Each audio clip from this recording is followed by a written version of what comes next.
Good evening, crew. It's Transformers Tuesday again. The last of them for the foreseeable. No doubt I will end up getting some more at some point. But I've got a big backlog to get through, so we're going to do them all in one hit. I've got 7 guys to unbox this evening. 4 are from the Age of the Primes line, and 3 are from the Studio Series line. But who cares about that? I just want to see some cool robots. That was oddly ethereal music for a upbeat unboxing time, isn't it? Never mind. Oh, there you go. Something with a bit more oomph. Good evening, Space. Congrats on being first. Hello, Versace. Welcome to you. And hello, Venomane. The Golden Trio, who are usually here right at the start. Welcome in. Quote 1404. There's a hole there. Another hole there. This is on a hinge. And this peg's in there.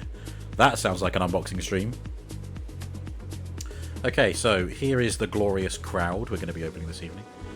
We have Studio Series The Transformers The Movie, 1986. Kranix, who Space Bunny probably recognises, but to anyone who doesn't recognise, this is the named character, voiced character, who opens the movie, just chilling on their planet Lithone, and then along comes Unicron, eats the planet, and vacuums up Kranix with it.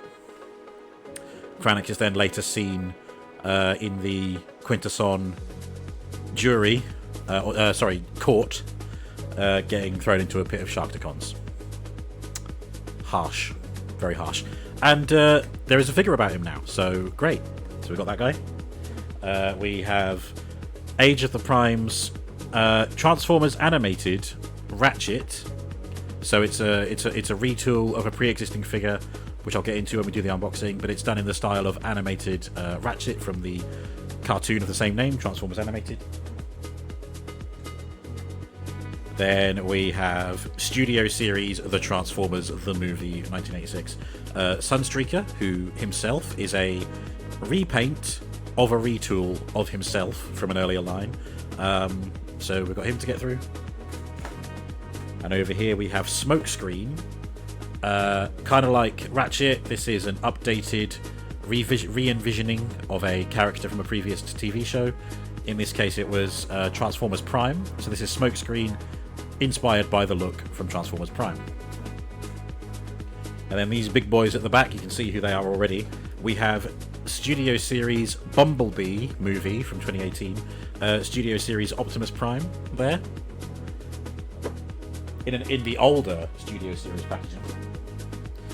We have Age of the Primes Armada, Transformers Armada Sideways. Very cool. This guy is being opened last. I don't know what order I'm going to do them in, but I know that this guy's coming last because he's my most anticipated. And then we have Age of the Primes, the 13, as in 13 Primes, Nexus Prime. So we got that guy as well. Yeah, a real delicious mix of guys here. I have also once again forgotten to grab some scissors. So let's decide who I'm going to be opening first. Let's do Kranix first. We'll do Kranix, but I will just go and grab some scissors so that I can actually cut into these things. Ugh. It's not very often I actually remember to bring some with me. I'm also having to step over my hoard in order to get out. Okay.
Ring a ding. That's a sharp thing. Ring a ding ding. Thank you, Chaotic. Forgot to move my water to be more accessible. Welcome in, Chaotic. I hope you're doing good. Okay, Kranix then. Yeah, so Kranix had a bit of an iconic line in the 86 film, despite him not really being in it that much. He's the one at the start of the film who says, "Arblus, look! It's Unicron!" As if, like, the audience are meant to know who Unicron is, but my god, did Unicron have an imposing presence in that opening scene. It's so fucking iconic. And his theme, his musical theme, makes that scene. Honestly, the soundtrack makes the entire movie, if you ask me. Okay. There we go. Strangely, Kranix's little accessory, this little pistol here, was not wrapped in paper or anything. It's just loose. If it didn't land on the table, I might not have noticed it at all, because it's grey. Ring-a-ding-ding. Chaotic's good. You painted your Tall Geese Mini, finally. Hell yeah. That's what we like to hear about. Painting adventures. Right, don't worry, Kranix, you'll be free. And I don't yet have a Unicron in my collection, so for the moment you're safe. There we go. Oh, what a, wow. What a great little guy. There's absolutely no way of telling that he actually transforms at all. It's so clean.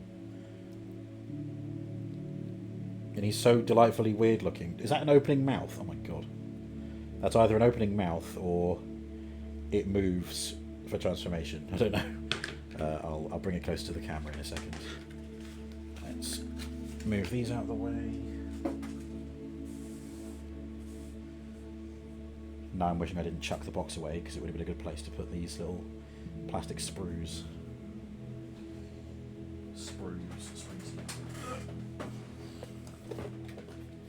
There we go. That's the trash box now. So here is Kranix. Again, looking just as he does in the 86 opening scenes of the movie.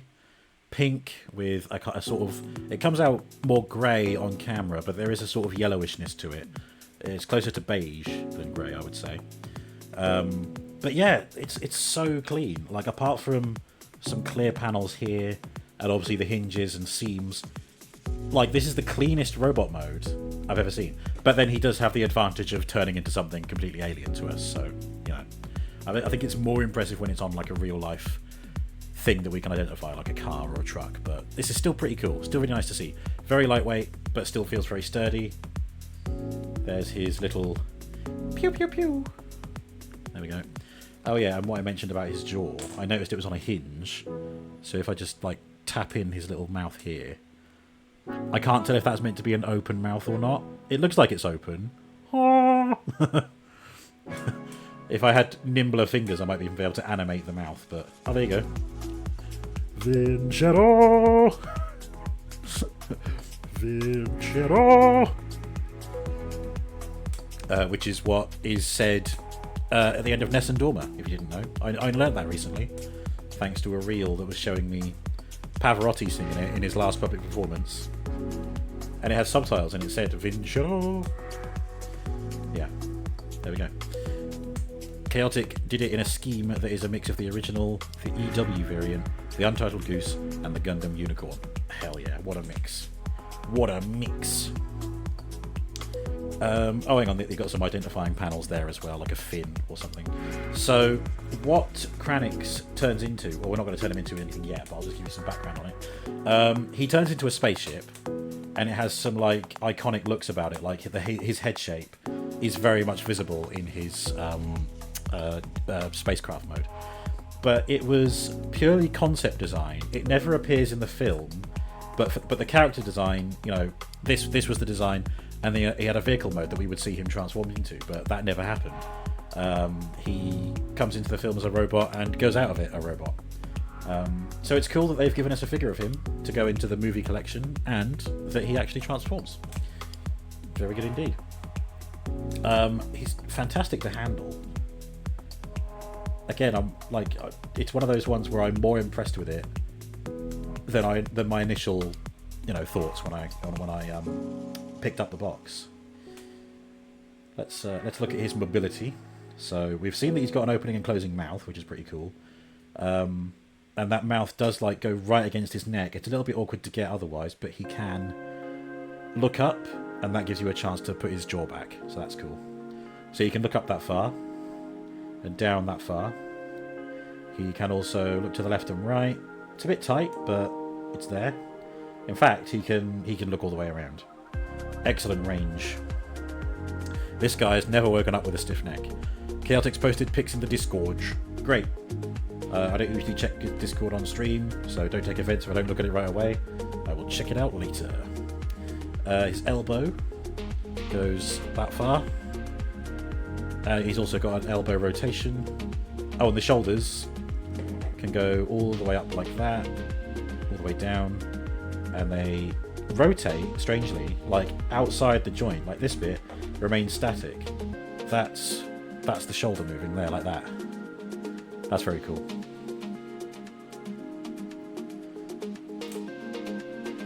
His hands are static. Yep, that's come to be expected now on deluxe figures. I don't think they do rotating wrists very often anymore. He has a waist swivel, so he's very articulated. Can he do a Jean-Claude Van Damme? My God, can he do a Jean-Claude Van Damme? Look at that. We're in negative figures. Look at that. He can firmly plant himself crotch first on the ground. Look at that. Can he spin? Well, okay, he does fall over. He's not very well balanced. We can't really make a spinning top out of him. Yeah, so the hips are good.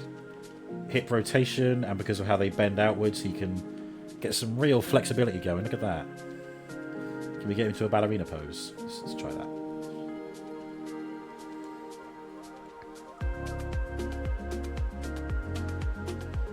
There we go. Kranix the ballerina. This is how he survived so long in the film, because he was dancing for Unicron until Unicron got bored. Yoga mode. Yeah, there you go.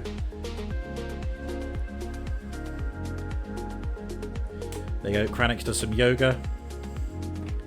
Big old planet like Unicron. He's got to keep limber. See, look at all the fun I'm having with this. Oh, okay. That must be obviously to do with transformation, but I suppose you could count it as some extra shoulder articulation. It just looks broken though. Ooh, excuse me. Knee rotation and knee bend at roughly 90 degrees there. The feet are interesting. They're really stiff. They're on a sort of rocking joint. They do also rotate, so he's got like these kind of triceratopsid feet. That's what I would call them. And they rotate. They're not static. I kind of figured they would be static because of how simple they are, but no, they've got some movement to them. They don't rock side to side very well, but they do enough to, make him plant his feet, not just facing, directly forwards. They can go sideways a bit. Yeah, honestly, a genuinely impressive robot mode. Very happy with that. And there is no accessory storage at all in robot mode that I can see. He's got no other 5mm pegs apart from what's in his hand, but we will see if the instructions tell us any different.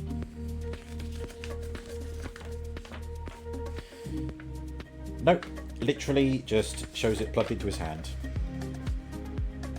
and that's it. Okay, look at that. This is probably the smallest set of instructions I've had in a long time. It's very refreshing. So to convert him, we will rotate his arms out to the side and put them up here like he's just been spooked. Oh, Unicron, you gave me a start. I mean, sorry, that's just what he looks like to me. It looks like he's going, oh!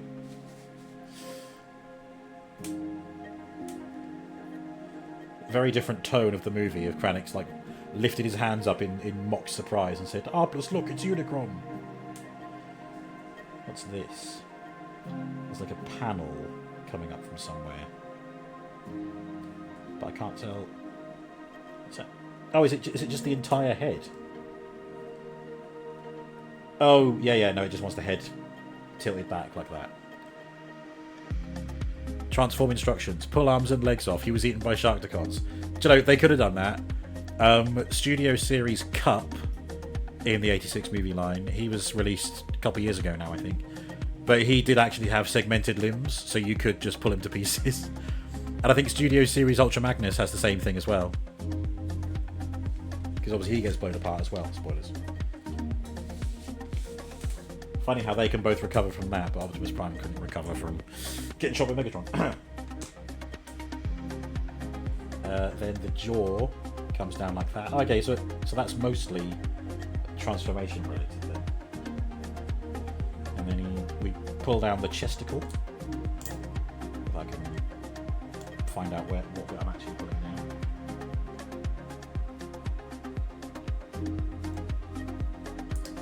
There we go, that bit I think. About right. Oh no, that bit was meant to come down and then this was meant to follow. Okay. Now this assembly comes up.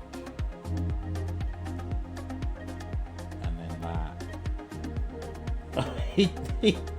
That's okay. So yeah, that's his mouth and he has to eat his own body. That's what the transformation says to do. And then we give him this kind of duck face. Whack, whack. Whack, whack.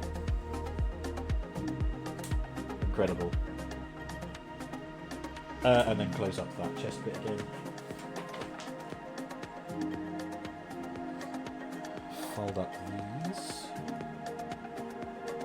Rotate the feet outwards.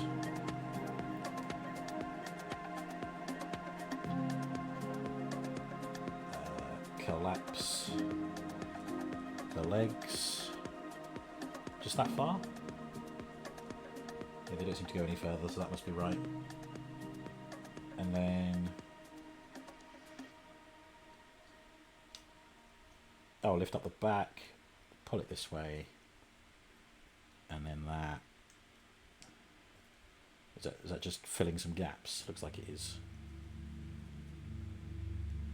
Oh, no, okay, the upper leg tabs into the side. There we go.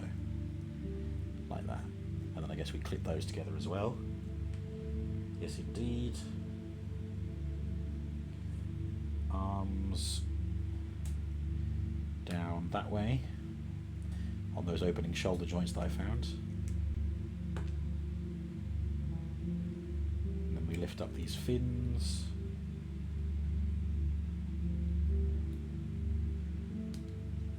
Push those bits out.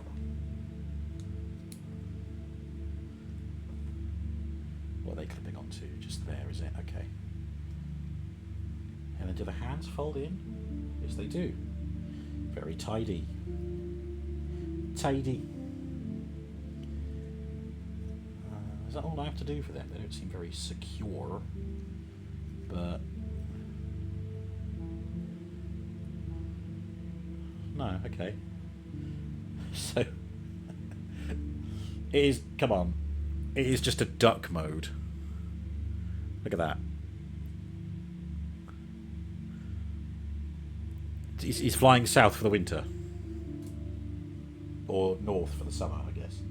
And then the little pistol mounts on the back as a little shooty bit.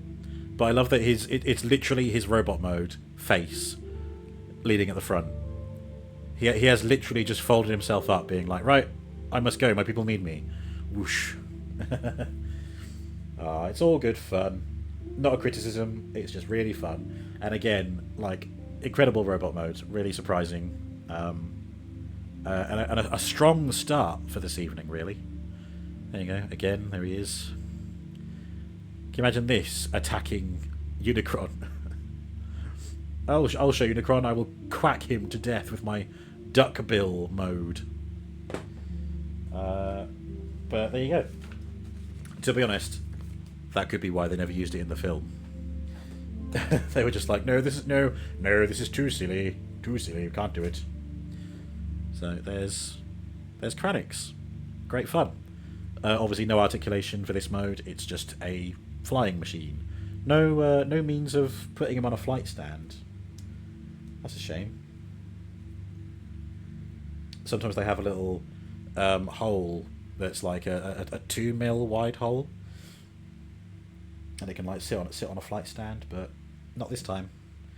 Never mind. Still good. Oh, okay. There was one more click in the duckbill, so that's actually how it looks when it's done correctly, and it still just looks like he's going to quack at you. What else does he need? It's not like he needs to be a robot in disguise. Yeah, exactly. He's living on an alien Cybertronian planet. Right. Ooh, I'm just adjusting myself. Ooh. Okay, now the question is, who am I going to do next?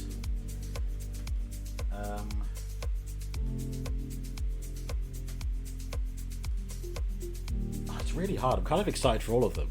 We'll do Ratchet. Transformers animated Ratchet from Age of the Primes. There he be. Spoilers. So, Ratchet is a heavy retool and repaint of the the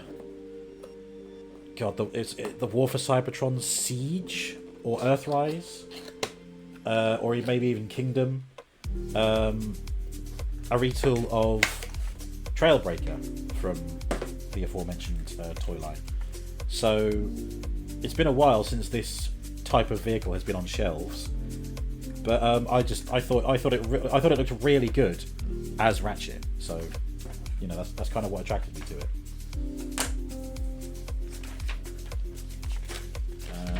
Oh look! Also, very small instructions. Have they finally started to condense the instructions? Or maybe the transformations are getting simpler? Don't know. Right, what have we got here? We've got some additional parts. So we've got like what seems to be the entire back panel in a little baggie there.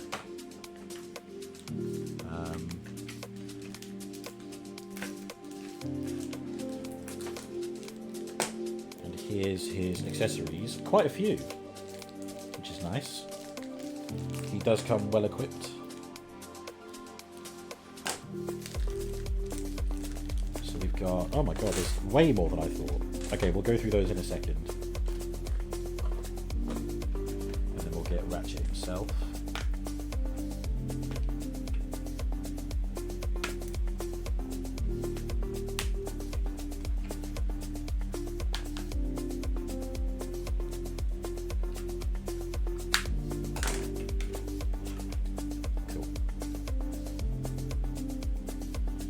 He actually feels quite loose, but I had the same issue with the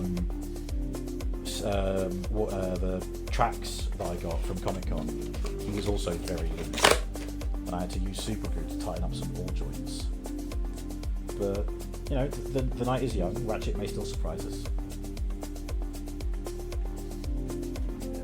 Put those into my trash down there. Let's open this little baggie as well.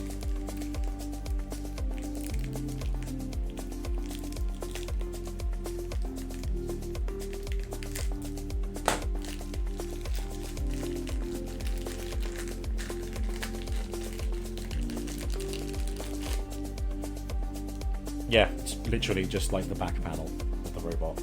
I might even just see if I can put that on now.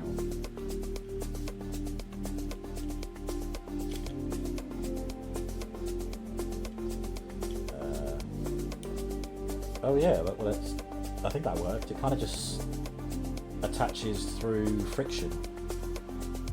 Same. Oh, it's also... there we go. It was actually on a hinge joint and I just had to attach it. Okay, there we go. I'm glad it's not just parts forming. Right, we'll take a look at the robot mode in a second. Let's have a look at these. So he's got these two kind of pincers or like Tesla claw thingies that I think, yeah, they can mount on his wrists, or he can just hold them. So they're pretty cool. Nice that we've got a pair. I do like a nice pair. He has a hammer, a little hammer there, little miniature Stormbreaker. He has a wrench, or spanner, if you will. He has what looks like a bottle opener. I guess it's just something to crank up metal panels or something. And then a flathead screwdriver. Fun little additions.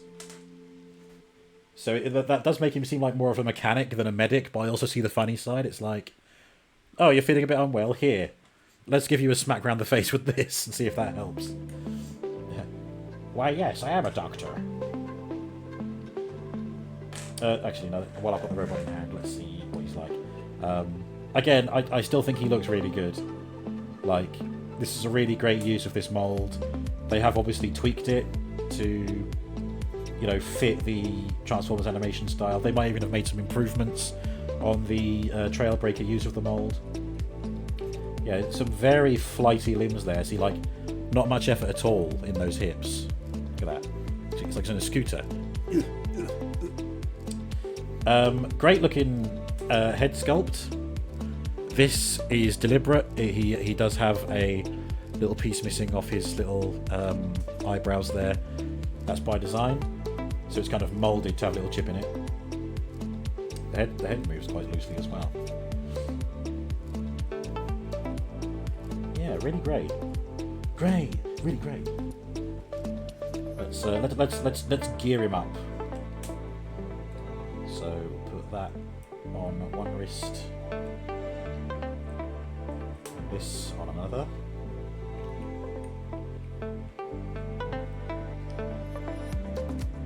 Oh, that was tight.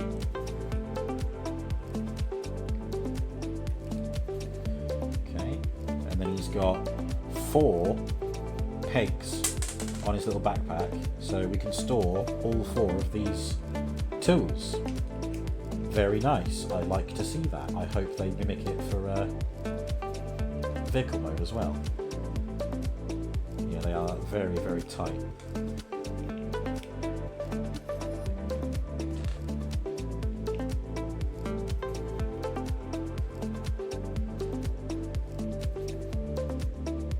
There we go.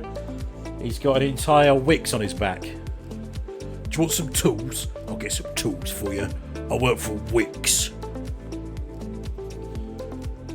Yeah, I'm a medic. What of it? Oh dear. Yeah, this is fantastic. Again, just like Kranix, it's a really nice robot mode. The only reservations I have are how loose the limbs are and how much looser they may get over time. But maybe they'll be okay. Maybe they'll just be this loose but stay this loose, you know, they won't get any looser. I absolutely love that all of his bells and whistles can attach to his back. Obviously I've got them pointing up, but they're on rotational joints, you can just have them pointing down instead. They even appear to have the same sort of moulding that would allow like a blast effect part on them. I don't know why you would, but you can, I think. And I like these little pincers on his arms as well. They kind of flesh out what are otherwise quite skinny forearms, which absolutely isn't a drawback. I think the proportions are sort of quite good. It's a little bit concerning that I don't know where these might go for robot mode.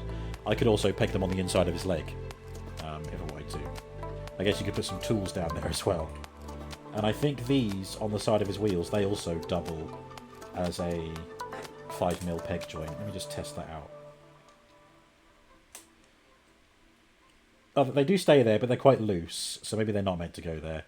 But you could actually have that attached to there and the wheels will still spin, so we could have some fun with that in his vehicle mode, maybe. Okay, let's take all these off, and we will see what the movement's like, although it promises to be... He promises to be quite a limber boy. Okay. So we've got a nice rotund belly there. I mean, same. Shoulders are interesting. They rotate chiefly on this panel here, but then the outward shoulder movement is within that panel, and can go all the way around like that. Gives him extra reach when he's repairing his peers, colleagues, I guess. Upper arm rotation, a very nice tight elbow joint there. And I take it back, Kranix didn't have rotating wrists. Ratchet does have rotating wrists. But then, as I said, he is a retool of an older figure, so they had rotating wrists. Not many of the new stuff have rotating wrists that I can think of right now. Yeah, great. So good movement on the arms. The head, as I said earlier, rotates quite loosely, but it does hold its position. It's also on a little bit of a ball joint, so you can look up a bit, you can look down a bit. Very nice. The hips, again, quite loose, but there you go. They do seem to hold their pose, but just, you know, a few little shudders and his legs are almost down on their own. What's his Jean-Claude Van Damme like? It's damn near perfect. He can even position his feet beneath him and do the splits like that. Jean-Claude Van Damme! Okay. So upper leg rotation, a knee bend, just beyond 90 degrees there. He has a good sitting position. You could do with a chair. And yeah, as we just saw from the Jean-Claude Van Damme moment, the feet tilt to the side, but that's all they do. They don't rotate, they don't tip up or down. Only side-to-side movement, but sometimes that's enough. So yeah, again, really fun robot mode. Well chuffed with that. But let's see how the truck mode handles. Truck, van. He's definitely a van, isn't he? Okay. Oh, interesting. Oh, that's very cool. Check this out. So the backpack unfolds, and then we store these in here. Oh, that's wicked.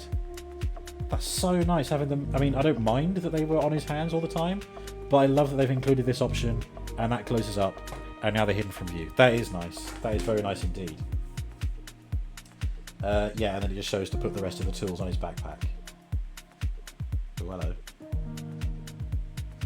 So we will get into the transformation now, and what it shows is we lift up this backpack this way, and it shows specifically this tool being stored here. Honestly, if they hide all of the different components in little cavities like that during the transformation, it will, honestly, it might launch to the front as being one of my favourites this evening. Which is a big claim, but let's see how the rest carries out. We can now close that back up. That's what the instructions say.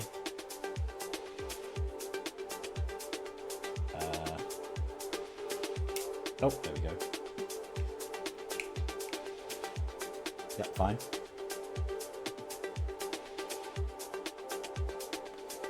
Does that actually want us to move it down a bit? Yeah, looks like it. Okay. So most of his transformation is actually all on one side of the instructions. The other side was mostly just showing where all the accessories go. Right, the head. Fold that down. Do you know what I haven't done? I'll do it now before I go any further, because the only prep I've got is some comparison figures, all in robot mode. So, okay. Transformers animated Ratchet. And then recently seen in last week's unboxing, but here he is again, animated Optimus Prime from the Legacy line. But they are built to the same standard. They're both like just remodels of their pre-existing selves from the Transformers animated show. And I think they scale quite well together. Definitely built to bring the pain. Ratchet with all his hammers and like those knuckle-like, as in Knuckles the Echidna, wrist things. And then Optimus with his big old axe. Great fun. So yeah, there we go. Thing is, all the robots are behind me, so any that I have for comparisons, I have to remember them, otherwise I won't have a visual cue. Okay, now we can do the transformation. So the head folds under like that and clips. turn him around and rotate the arms inward. And then they go up on those flexible shoulder joints, which themselves fold that way. And then the belly comes up like that. Ooh.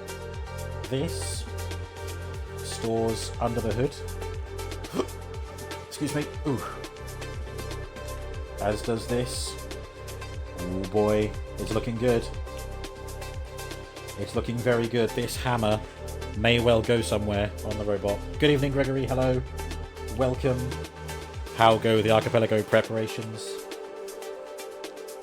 I am, of course, having to miss out today because I can't predict when I will finish this. And I'm also not going to stop and do a YAML when I've got delicious plastic crap to look at. Skill issue, I know. They go poorly. Oh dear. Is it a poor turnout? The poll ended like this morning, didn't it? I did think that was a bit of a short notice turnout. A bit short notice, sorry. Turnout can be different. Right, so this whole assembly... Is it this bit or is it just the hips? I think it might just be the hips. They come that way. And then the arms come down like this. There's some resistance there. What is that about? Is it just because they're clickety-clickety? I think it's just because they're clickety-clickety. It was very short notice. We have discovered a slight flaw in the plan to bully Katie as poll manager. Oh dear. Sorry, I shouldn't laugh. It's very serious. We shouldn't be bullying Katie this badly. We need to up our game. We need to make it more effective. Clearly it's not working. What's happening here? So is this on a double joint? Oh my god, it is. Okay, so technically he has a double hinge knee joint, which I've just discovered. It also wasn't just his hips rotating; it was a different bit. But there we go. We figured it out, and now his legs collapse nice and neatly, like so.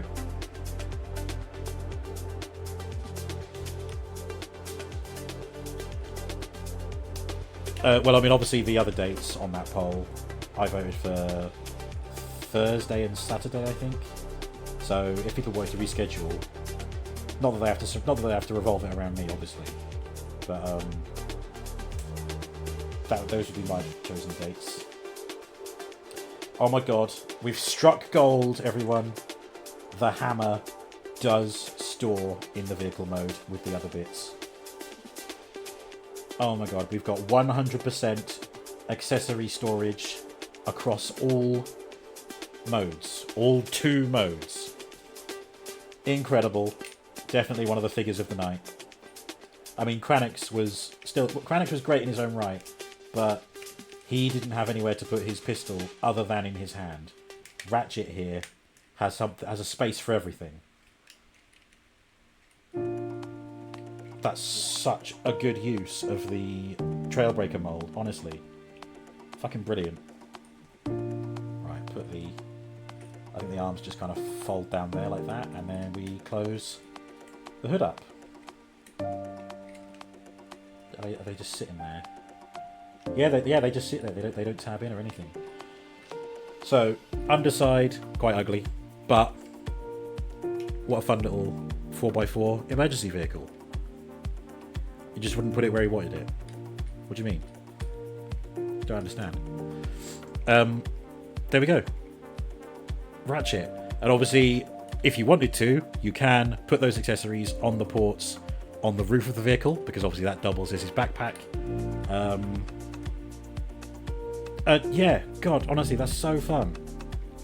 Definitely a strong, like favourite in the ranking. This would be number 1. But I know that I've still got another 5 guys to open. 5 guys to crack open through. Crack open through. Let's have some water, shall we? Ooh. I won't bring out Kranix because we're obviously going to show.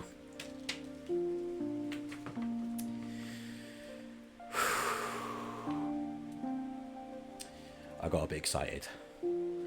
I wet myself. Well, good job my fan is on. I'm going to put this over the fan to let it dry out.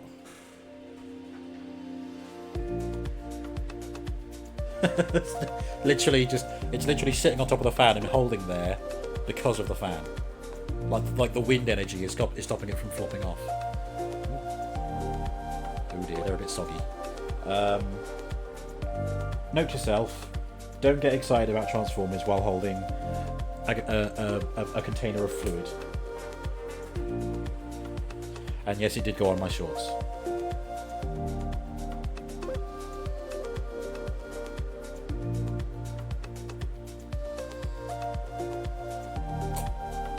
Ugh.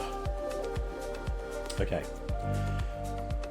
I might have to keep an eye on the instructions because they're on the fan which is behind me, so I don't know what they're going to do if they fall off or anything.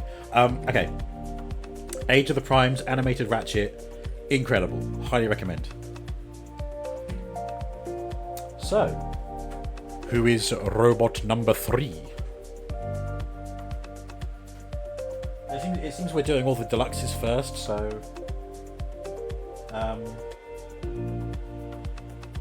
should we mix it up a bit? No. Let's do Transformers Prime Smokescreen, Age of the Primes. Transformers Prime, Age of the Primes, Smokescreen from Transformers Prime. Prime. Or as Optimus Primal would say, that's just pride. Oh, excuse me. So this is another one where I was drawn to it by just how cool it looks. That was it. Like, I mean, I watched like the first season and a half of Transformers Prime when it was out. Didn't really dig it back then. It had some good moments, but I prefer like a more stylized. I prefer the non-stylized look to like robots and stuff. Like Optimus Prime's exaggerated kind of look. Like, you know, I want like a more traditional looking truck kind of thing, or more traditional looking robot mode. Maybe I was a bit of an elitist back then. I don't have that opinion now. Like, I thought the same thing about Transformers Animated, and yet I really enjoy the legacy Transformers Animated Optimus Prime. But this, I just genuinely enjoyed how this looked. Also, fucking hell, how many more places do they have to tie this guy down? Let him out. He's ready to be free. Come on. Oh god, of course there's all these bits tying his wings together. Oh, why did I bring this shit scissors?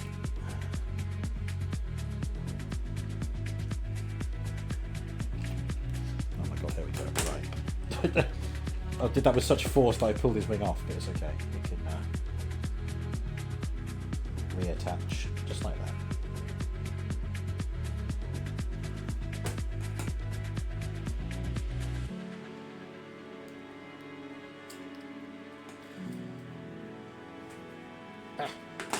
I think what made Ratchet more impressive was that he had so many little accessories, and all of them have found a home.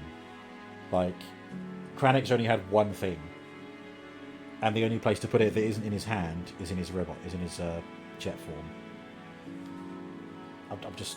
I'm astounded. I'm so impressed by that for Ratchet. Okay, we do have these little accessories for Smokescreen. Be interested to see if these go anywhere for his robot mode.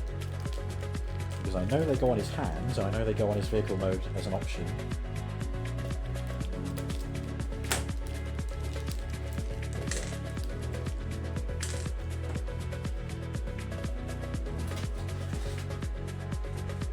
So there he is. Age of the Primes Smokescreen, and already his limbs are starting to disappoint. Like this leg, like it doesn't close all the way, but when you push it all in, it just pops right back out, and you've got this like gap. One is in a leg. I don't know if that's is that by design? I don't know. Right.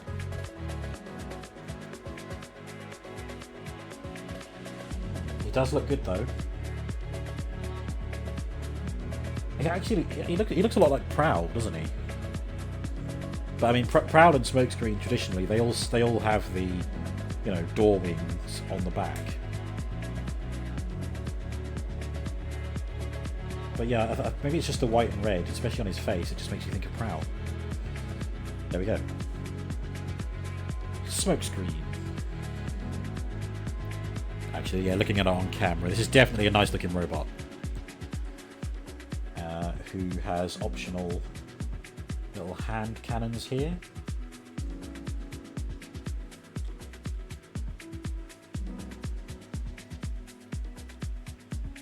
There we go. Pew pew pew. Yeah, obviously they don't stay attached when the hands flip out. There is a spot on the back of the wings that they can go in. I don't know if they can stay there, but it's somewhere for them to go in robot mode, which is cool. So I'm going to count that as accessory storage for robot mode. There we are. God, yeah, he holds a pose really well. I think I might have been a bit too harsh about the legs. Like, they are holding, and they do give him an iconic look. He's chunkier than I thought as well. He looks really, like, streamlined in packaging. But then when you get him on the table, and I'm looking at him side on, and there you go, if I do that you can see. Much more chunkier in the leg. Just like me. Yeah, fun. I'm not yet as blown away as I was with Kranix or Ratchet, but they've raised the bar very high, to be fair.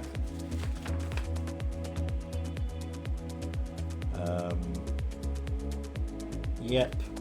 Oh, the instructions actually show that was the correct place to put these hand cannons, so there we go. I predicted and I was correct.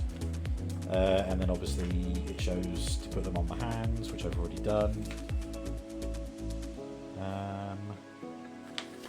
Cheating a bit, I'm skipping ahead to see where they go in vehicle mode.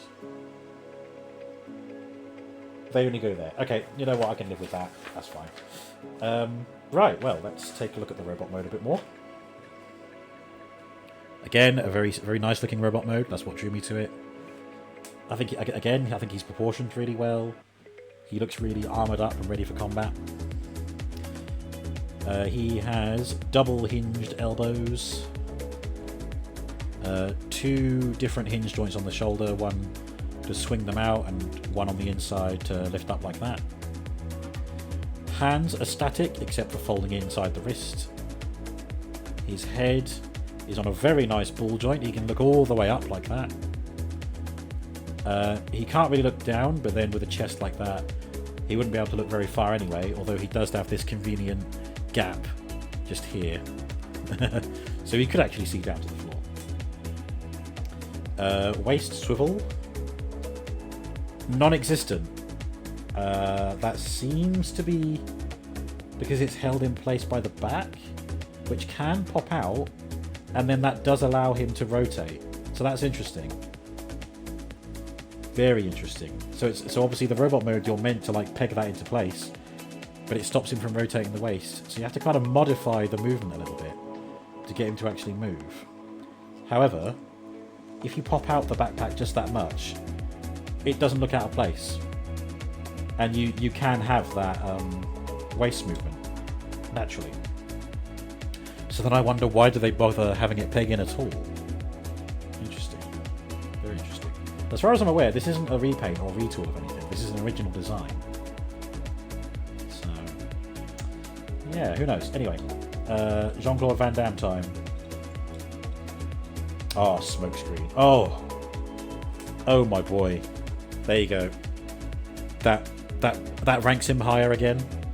So far, very nice Jean-Claude Van Dammes across the board. Ratchet, Smokescreen, and Kranix. All very good Jean-Claude Van Dammes.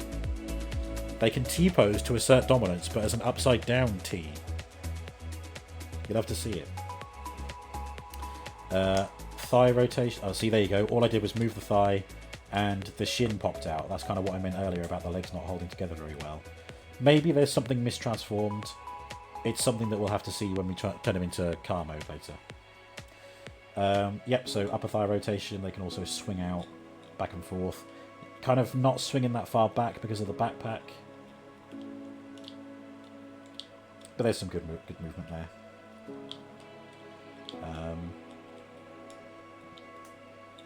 Yeah, I don't know what's going on with these shins. They don't feel right. Knees. Quite a flexible bend there. It's a flat tyre. Yeah, that must be it. And then, well, obviously we saw on the feet that they swing all the way out like that. So some very nice feet movement. But like Ratchet, they don't really move elsewhere. Although saying that, they do appear to be able to tilt that way. So you can kind of have him angle his feet in such a way that he can do the that Michael Jackson movement. You know, the one where he does that and his feet remain flat on the ground. Yeah, no rotation or anything, so the feet are static, apart from tilting side to side. So yeah, the robot mode, definitely a strong point, let down by these shins. He does have accessory storage on the back of his wings, which they don't really lock anywhere apart from there, but I think they probably lock downwards for the vehicle mode, so you kind of have to angle them up yourselves and kind of choose an angle that's happy for you, that makes you happy. I also think they look weird if they're too far forward, so you kind of have to pick and choose where they go facing backwards as well. So he holds a good robot mode, but you kind of have to doctor him a little bit. How dare he not have soccer shins? Speaking of soccer, I've seen the transformer that turns into a football in some shops recently. I steered well clear of it, not my bag at all, but I have seen them in the wild. Okay. So it's implied by later on that these don't stay in that position for the transformation, so we will set them to one side and turn them into a core. Fold the wrists away. Lift up the titty. Push the head all the way back, which brings up this hood. Bonnet, if you will. Oh, does he have to be looking up for that? Yes, okay. Oh, there you go, you get his head in his chest cavity there. Arms out to the side. Yeah. Rotate those down. Arms flip up on that double hinge to sit behind the wheel. And then these come up.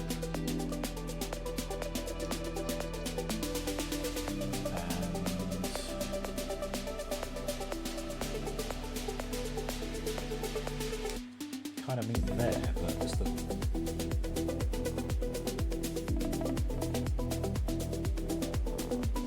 I guess that's right. The arms have like some blue paneling on them, but it seems that this bit sits on top of it. I wondered if it was meant to join in one piece, but not so. Okay, pull the shins down. They've been wanting to come down on their own accord anyway. Rotate these,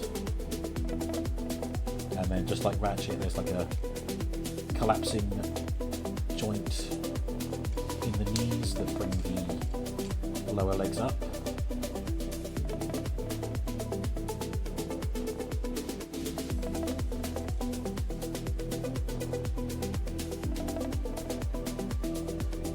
And these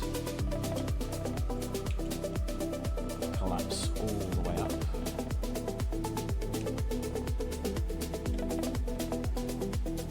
This leg doesn't want to play ball. There we go.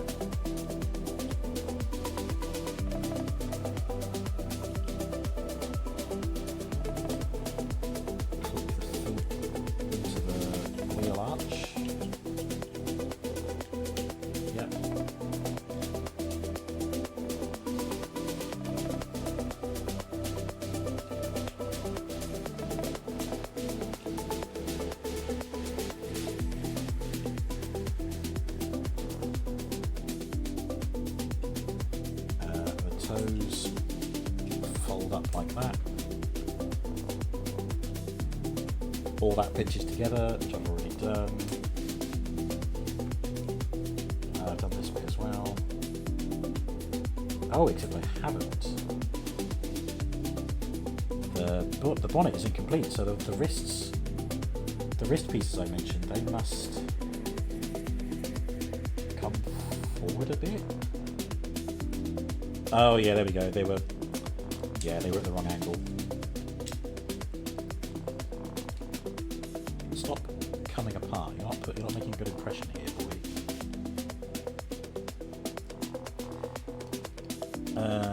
It does look like we're pretty much there, and I guess just close the doors. Yeah. Right, let me just do some fine tuning here because he's being a little bitch.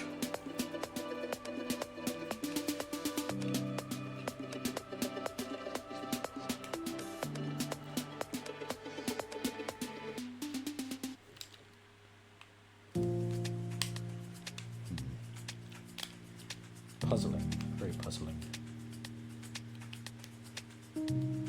There's a segment on the back that isn't lining up with where it's supposed to collapse in with.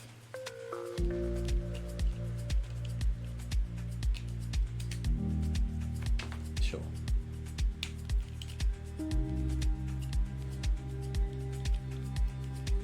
You're telling me you're not going to clip into that bit? That's absolutely where you're supposed to go. Come on.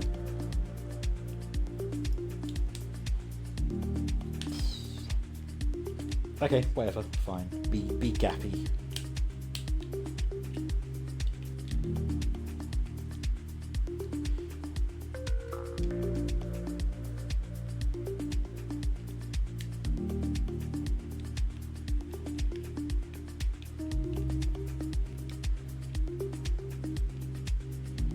Yeah, not much of this is coming together as it should. Like, look, it's lopsided there, and this bit won't come together. This bit pops out too easily. And it's a shame because it'd be quite a neat looking car if it would just, behave itself. Of course, there is always the option that it's one of those figures that I just need to get to know off stream, just transforming back and forth a few times and figure out the kinks. But by and large, that is his car mode, and I think that is really cool. Very jazz-like. I think TF Wiki said it was like a McLaren of sorts. Not sure what one.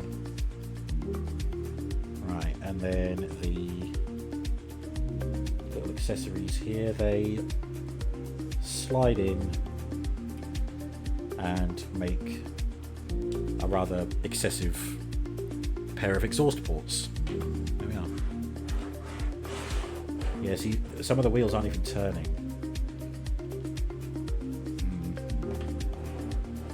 Yeah. Never mind. Definitely the weakest of the three that we've looked at so far. But I do like the robot mode. That's a strong point. I think the car would be a strong point if it would panel together enough. But there we go. That's Age of the Primes Smokescreen. Okay. We are at the halfway point. We are on to robot number 4. Which will be Studio Series Sunstreaker.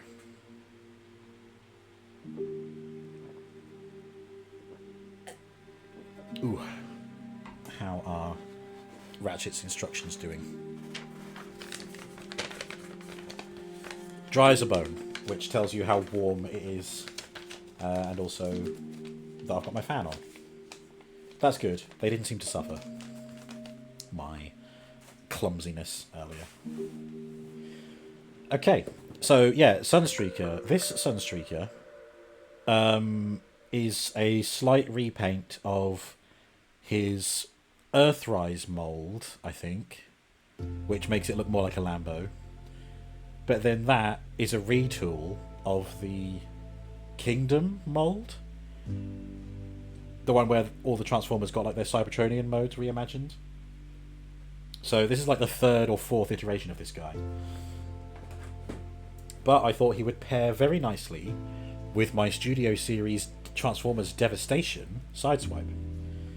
And there's a funny story with that as well. So I got this guy. This is one of the guys that I brought home from London on the 4th of July. And as I was telling Hannah about them, I said to her, "Oh, so this guy is the brother of Sideswipe, the red one that you got me for my birthday last year, or for Christmas, whichever one it was." And she's like, "Oh, okay, right, cool." So then I got her a little Blokey's Defender. They're the little sort of chibi Blokey's model kit guys. And I got one for myself as well, and I'm like, okay, let's sit and make these together. Would you Adam and Eve it, but they were Sideswipe and Sunstreaker. And obviously they're blind boxes. I didn't know it was going to be them. But, you know, I just thought it was, I just thought it was interesting. I mentioned Sideswipe and Sunstreaker, and then sure enough, we're opening them and building Blokey's versions of them. I thought it was really fun. I guess you could say I have the touch. I have the power. Yeah. Right, there is Sunstreaker's token kind of supercharged vent things that go on the back of his vehicle. Amazon owns them, verified. I got them from the Transformers store.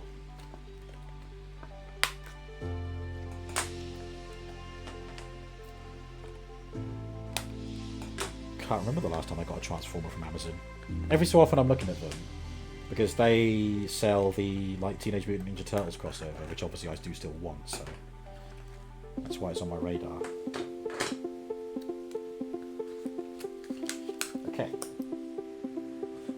Stuff out there. Oh, that's very interesting, if that's the case. I just noticed he's got an Autobot badge on the underside of his feet. So that must be the roof of the vehicle. Look down. The hood of the vehicle, sorry. Oh, yeah, there we go. He feels good in hand. Nice and tight. Not so much though. There you go, he can hide himself for privacy.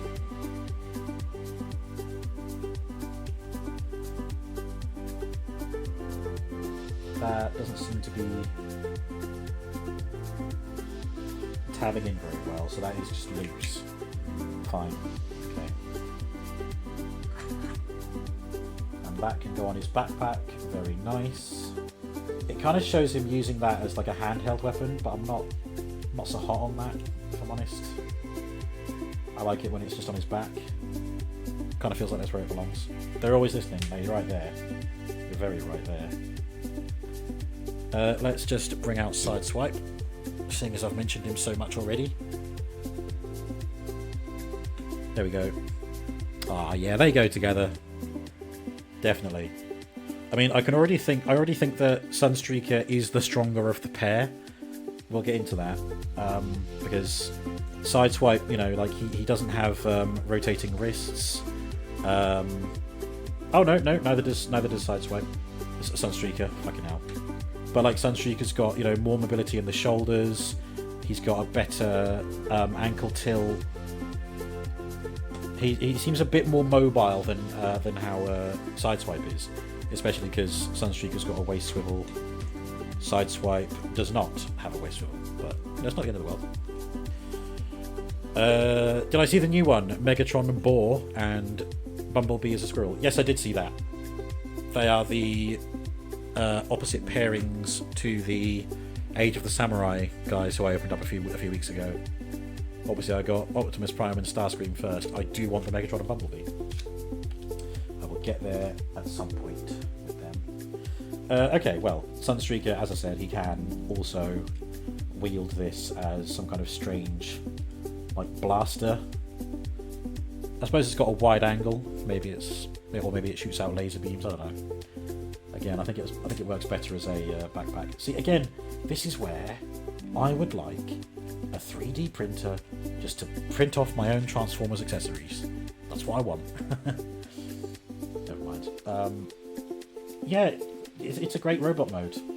Kind of giving the same impressions as Kranix at the moment. It's just really nice in hand, solid, a bit tight in some places. So like the elbow is really tight. So I'm trying to move the elbow and it's like moving the shoulder so easily. So there's a bit of an imbalance on what's the word? Stress, I guess. Stress joints, but then that implies that the joints are under stress. I don't mean that. Resistances, I guess. Buy a printer and learn 3D modelling. They cost money. Money that I use for Transformers. It's a double-edged sword, isn't it? It's like, oh yeah, I'd love that. But I could either get one of those or 10 of these.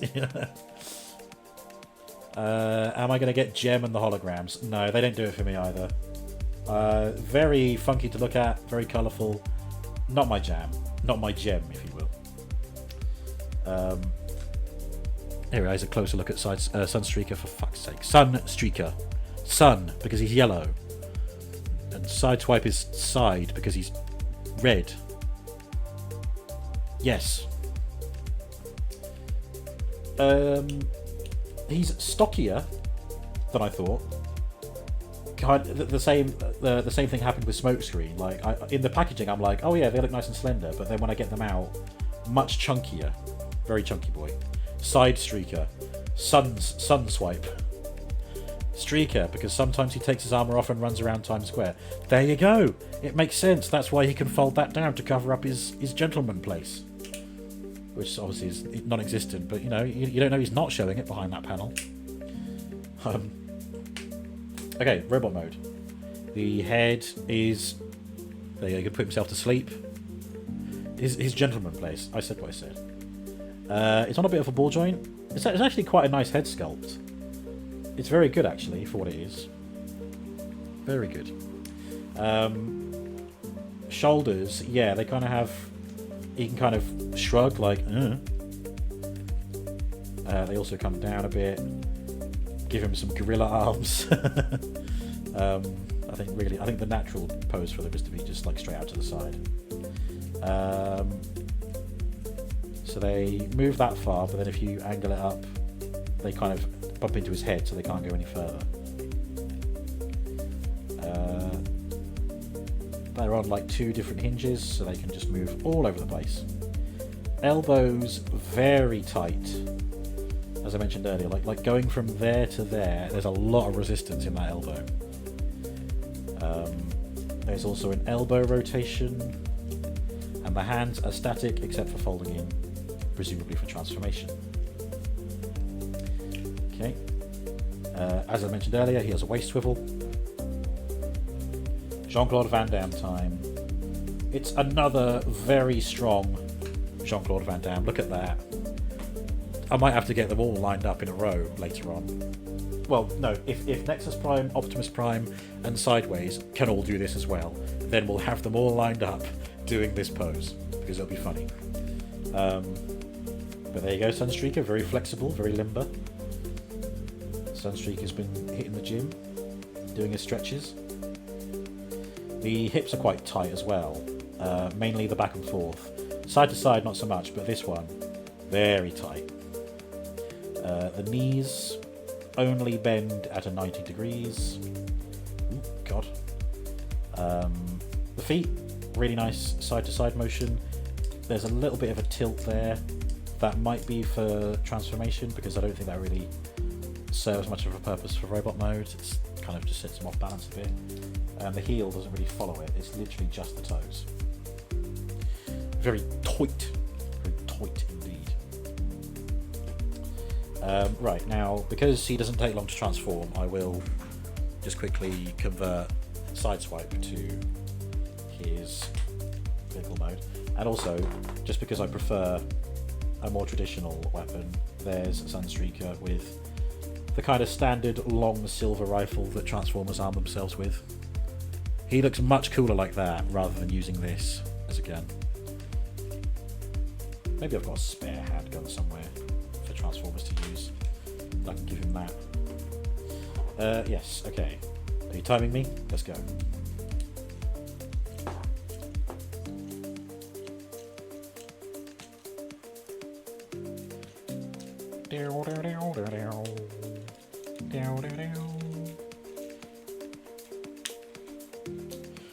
Autobots wage their battle to destroy the evil forces of the Decepticons, the Transformers.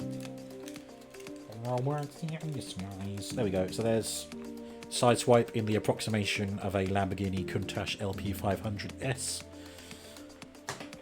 Yep, minus the spoiler. It would be nice to have one. Maybe there's an upgrade kit I can get for him. And then let's transform Sunstreaker. 23 minutes. Oh, damn. I need to improve on that one. Sorry, guys. Sorry that took so long. Yep, it's showing to put his booster thing on his back or in his hand. But the transformation has it there, and it shows it as an instruction step. So we've got to fold it down like that. Shoulders up on those extra hinges. Rotate the waist. Legs fold up sideways. Not sideways, so I'm going to be unboxing later. And then pinch these together.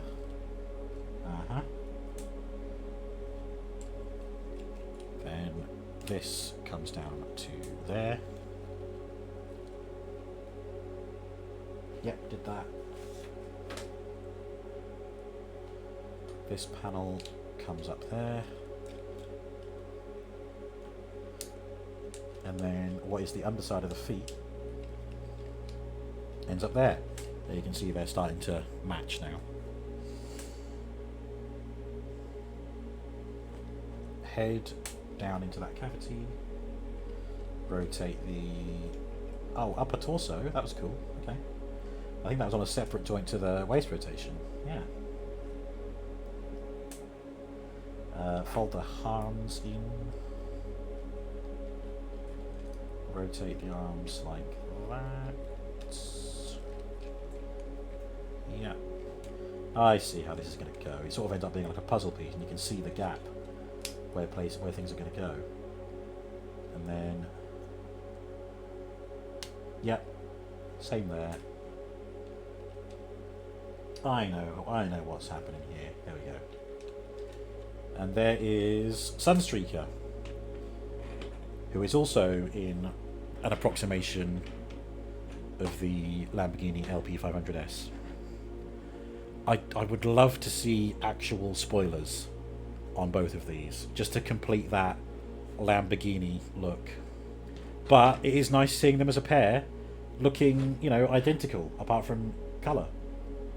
And obviously you can see the seams where Sunstreaker's parts move.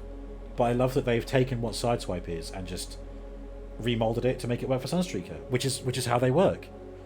Countach, my beloved, absolutely. I love the Countach. I would love to own one, but fuck me, that's going to be impossible. We see who the bigger friend is. He's got his red for logo, but he couldn't be bothered with making his yellow. Aha.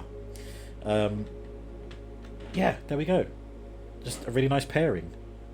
But obviously the focus is on Sunstreaker, not on Sideswipe.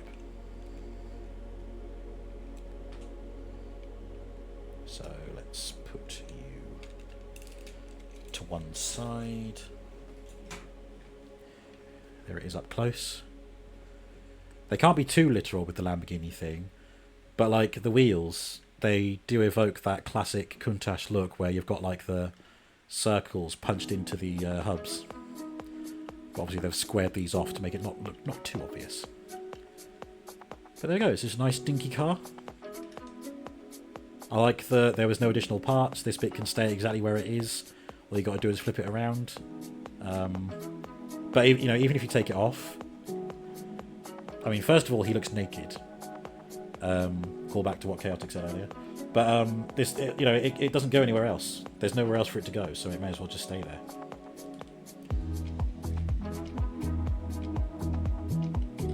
but for play value, it's fun that he's able to hold it as a little weapon.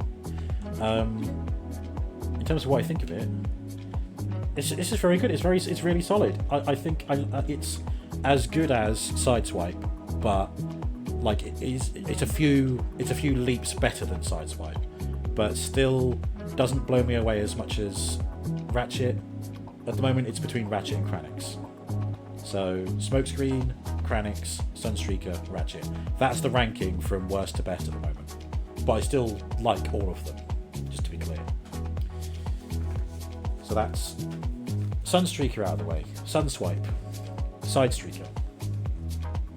Now we're on to the big boys.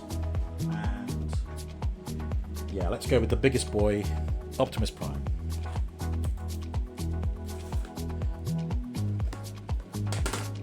So, on the subject of the movie Bumblebee, 2018, best live-action Transformers film, fight me. There has yet to be a live-action Transformers film that will outdo it. Transformers 1, very good, but that's an animated film. Bumblebee is the best live-action Transformers film, and this is from the Studio Series era when it comes with a backdrop, which I don't care for, but there it is. It's obviously the scene at the end of Bumblebee where Optimus Prime has arrived to Earth and he's in his truck mode and he's driving along the Golden Gate Bridge and Bumblebee catches up with him, and yes, very good. Recycle that.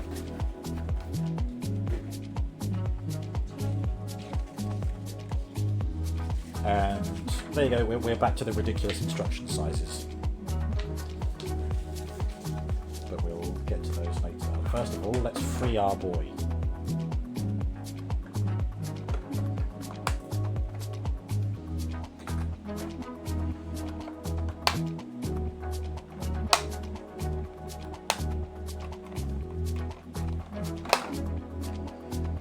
Ooh, only 8 o'clock. I've only got 2 guys left after this. That's a very good time. Maybe Hannah and I will have time to watch House of the Dragon before. Oh no, Prime! That's not good. His arm's popped off out of the packaging, but it's not broken. It's just slid off the mushroom peg.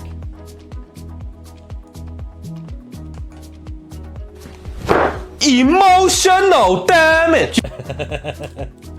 Yep. He also had this kind of wrapped around his neck like he was trying to hang himself.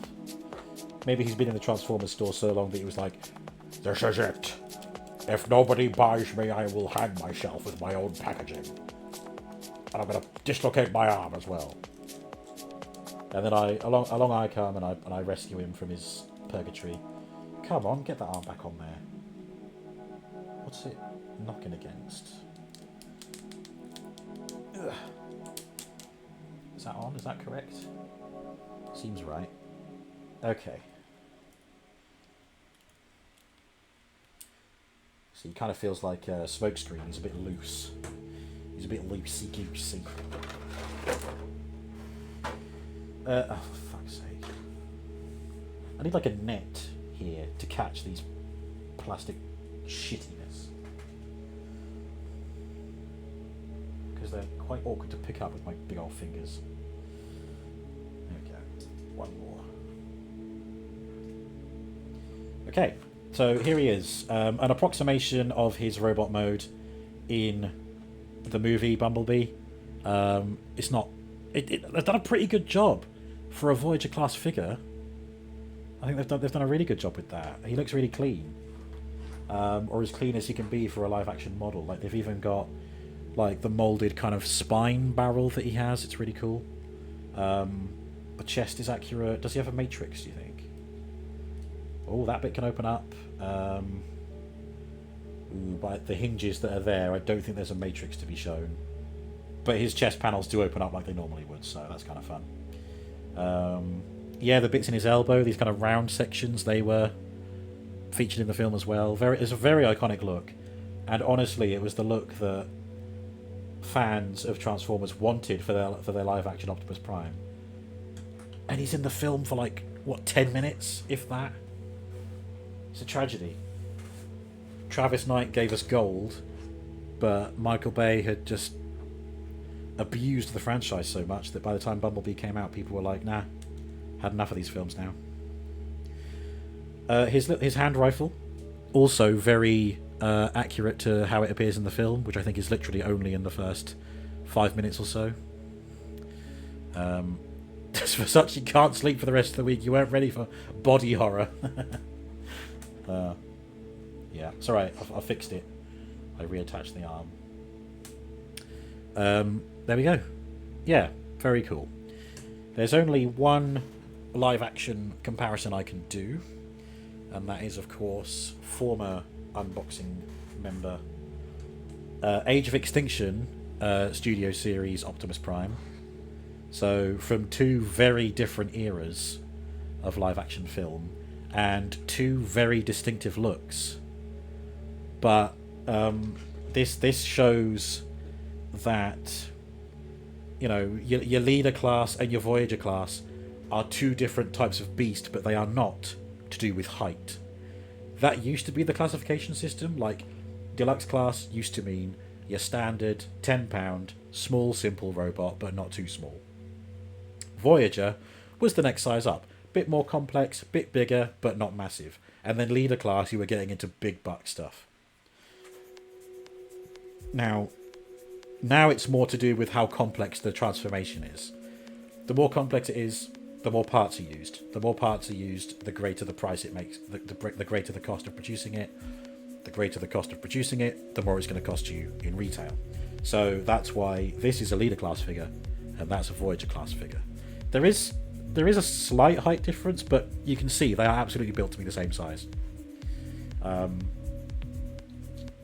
Yeah, there you go. I mean, I personally prefer this look, because this is what I want Optimus Prime to be. But this is still a cool Optimus Prime in his own right. He's got a sword, he's got a shield, which doubles as a, like, blaster rifle. He's got a little knife dagger thing that you can put on his wrist. And his vehicle mode, absolutely amazing. But this is the Prime that I know and love. So, speaking of, let's take a look at this Optimus Prime. His head, very nice head sculpt there. Again, very accurate to the film. And so it should be. It's Studio Series, but it's not quite Masterpiece, is it? So, Studio Series aims for accuracy for the average buyer, not for the collector. Although collectors do collect them. Yeah, the head, it's sort of on a ball joint, but it doesn't. There's a lot of resistances in the molding of, like, the base plate where his neck is. So, like, he can't really turn his head all the way around to the right. There's something stopping it. So you have to kind of push it over, and then he is just looking immediately to the right. There's no in between. But weirdly, going to the left is a bit easier, and you can get those, like, angled moments. Shoulders, they go up like that, and this piece kind of slides along the top of the torso to allow for the shoulders to go all the way out. Otherwise, they sit there like that. Yeah, they're not really meant to go anywhere else, so that's it. Upper arm rotation and the elbow joint, which we've already seen, just over 90 degrees. Lots of kibble hanging off his arm, but I can forgive that because you gotta make compromises with these movie figures. And I still think they've done a good job, despite that. Wrists are rotating, but that's it. That's all the movement you get from them. Waist swivel. There is one. Great. And now let's see if we can be 5 for 5. Oh.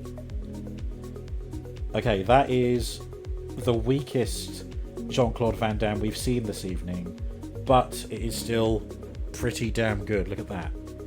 It's not perfectly horizontal. It's yeah, there's still some angles there, but he does well. He did well, Prime. Hips can go all the way out like that. He's very leggy, this boy. He's got very long legs. Yeah, that's a nice clean knee movement there. He's got some nice tires. I think they're molded quite nicely and they roll really easily. And his feet, I think he's the first chap this evening to have actual, like, moving feet. They can tilt side to side, and they've got a little bit of backward motion, which might be more for transformation, but it's still there. Show Prime how you do it. Show me how you do it. Show me what you got. Yeah, there we go. Good robot mode. Oh, and yes, he does have storage for his rifle. It can peg onto the back, like that. Great stuff. And now let's turn him in. I'm going to turn into a truck now. That has officially been canonized as something that Optimus Prime has said. The Transformers Cyberworld cartoon, which is, I think it's on YouTube for free. You can just go and watch it. In one of the recent episodes, he reaches a call to action and he just says, "I'm going to turn into a truck now," and then he just turns into a truck and drives off. Great. Okay, rotate the arms, but it's not showing to rotate at the elbow. It looks like it's rotating somewhere else. Oh yeah, you can rotate at the forearm. So you can consider that some extra articulation if you wish. Pull the chest panels apart. And then pull this down. And then bring that forward like that.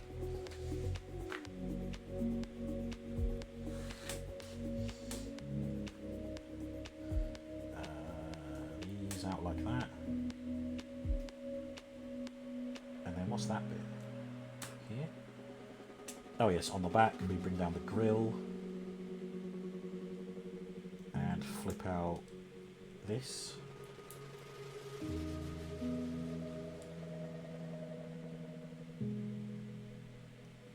Then, oh, do the wheels have to fold out as well? Oh, I see, yeah. The whole thing comes out like that. Then this whole assembly like that, and then we've got the wheels laying down. We've got his chest sat up.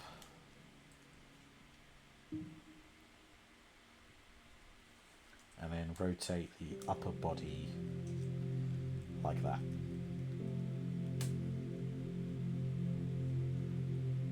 Push that up. Put these back down. And then, oh, what do they do? Do they stay down there? Okay. Push those back, bring the arms in.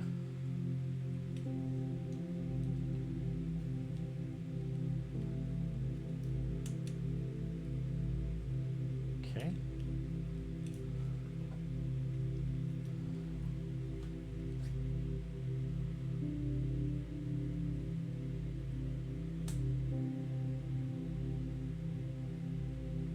Oh, what's that bit?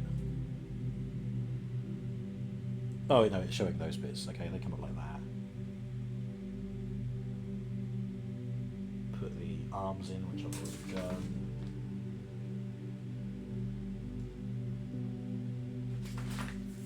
Yeah, okay.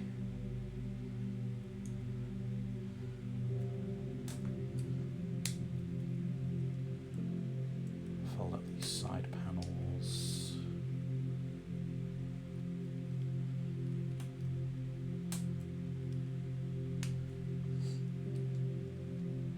These bits forward, and that's pretty much the truck cab done. Oh, let's fold those bits down.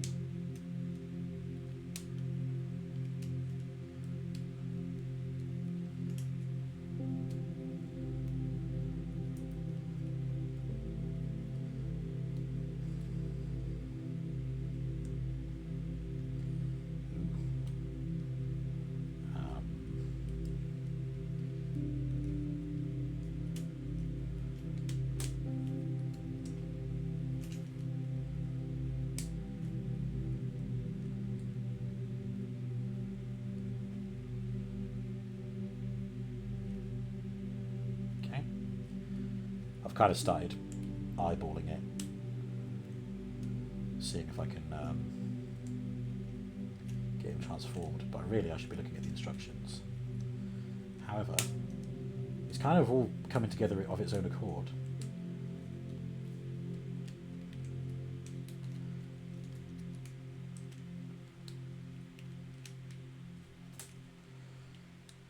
there might just be some clearance issues somewhere that I haven't resolved.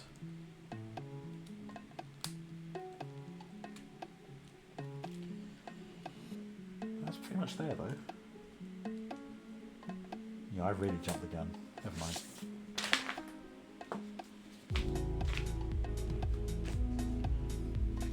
Yeah, I've effectively done the next few steps myself. Okay, so these fold up, turn upside down, fold out the fuel tanks, and then this piece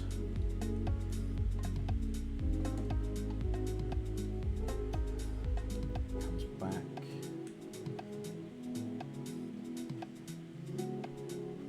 Sits on the back of the leg.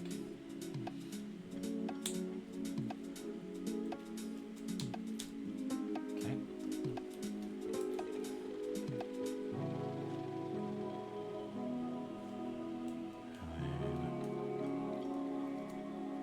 Put those panels around.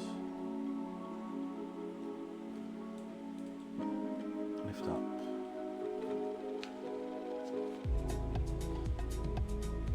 Excuse me.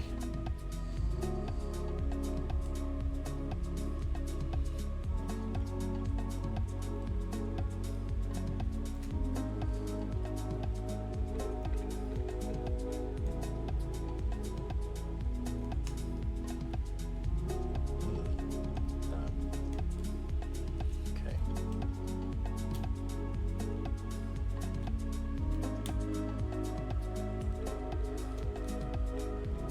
Okay. So we're getting the back of the truck forwards now.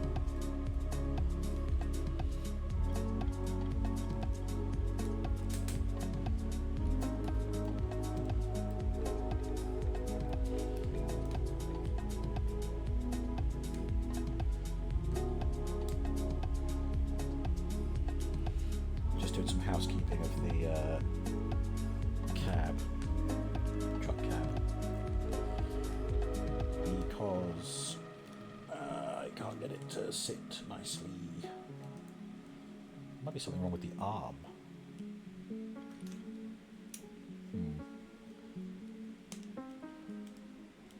See, that all goes together. And then you just sit there and be quiet. Oh.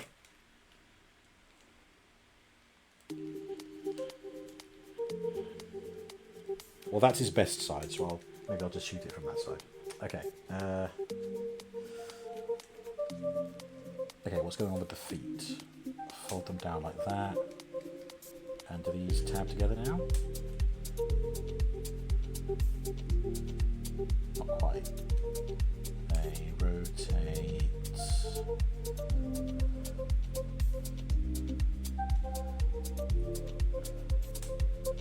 Arc.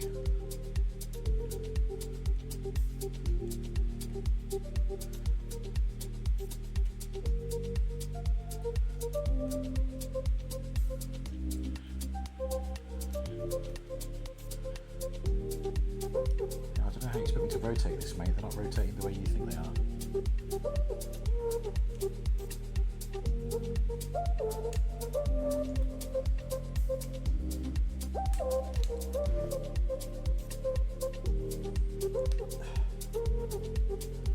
Good God. Oh, there we go. Oh, so I just have to angle them differently. Fine.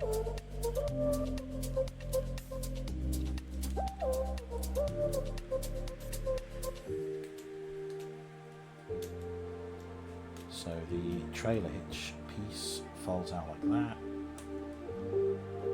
and then we rotate this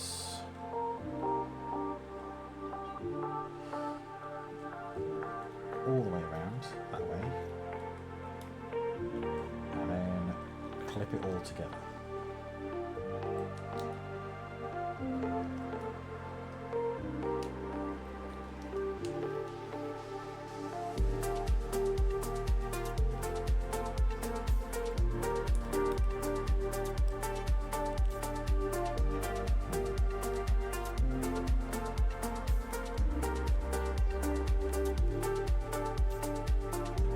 Okay, so that is the truck mode.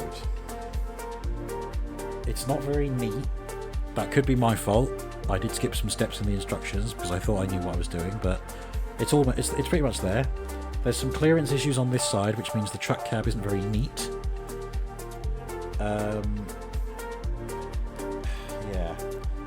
But, you know, all in all, I think I'm pretty happy with that. It does look realistic, which is, you know, it should do. It's based on a movie appearance of a real-life truck. The cab looks a bit strange. It doesn't like that. It's got a flat front, but it looks too flat. You know, I feel like there should be something here making it stick out a bit more. I guess that's why for Rise of the Beast they gave him a great big, like barrier, but like bull bars on the front.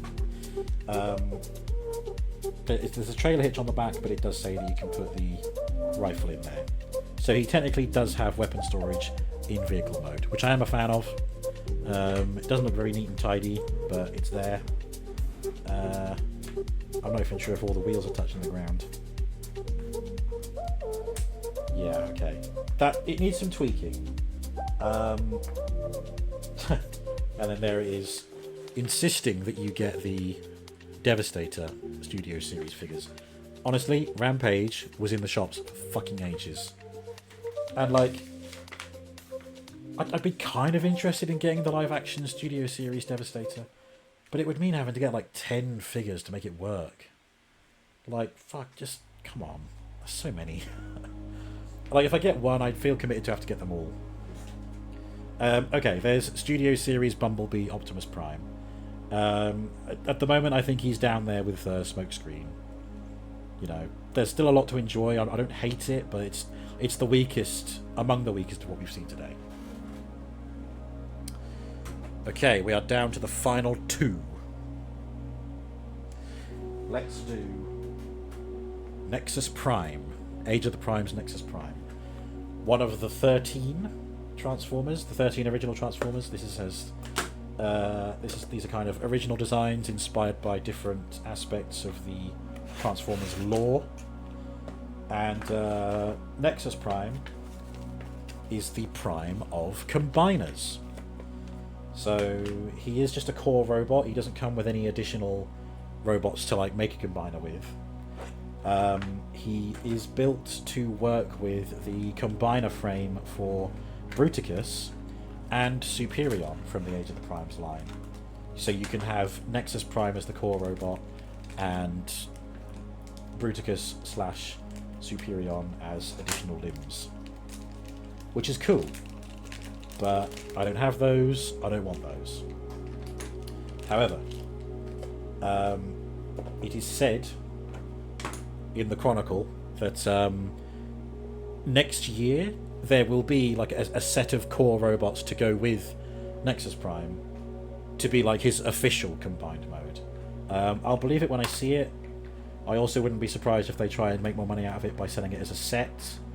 But I'm waiting for that because I wouldn't mind like being able to combine Nexus Prime with something.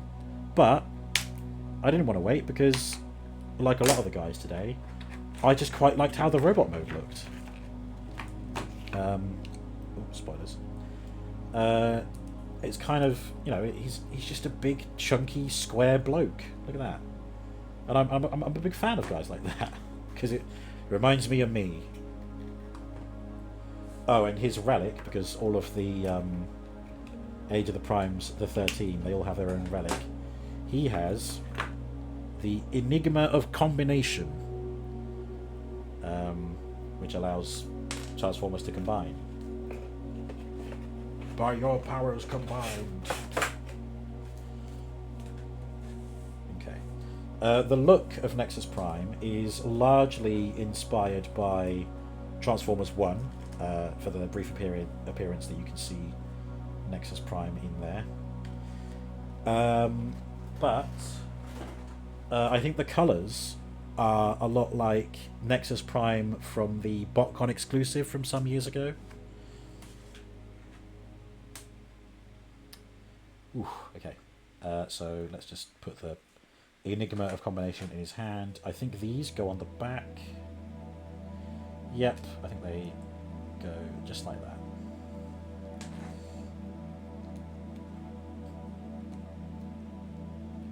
And then we get the robot mode with just some nice decoration on the back.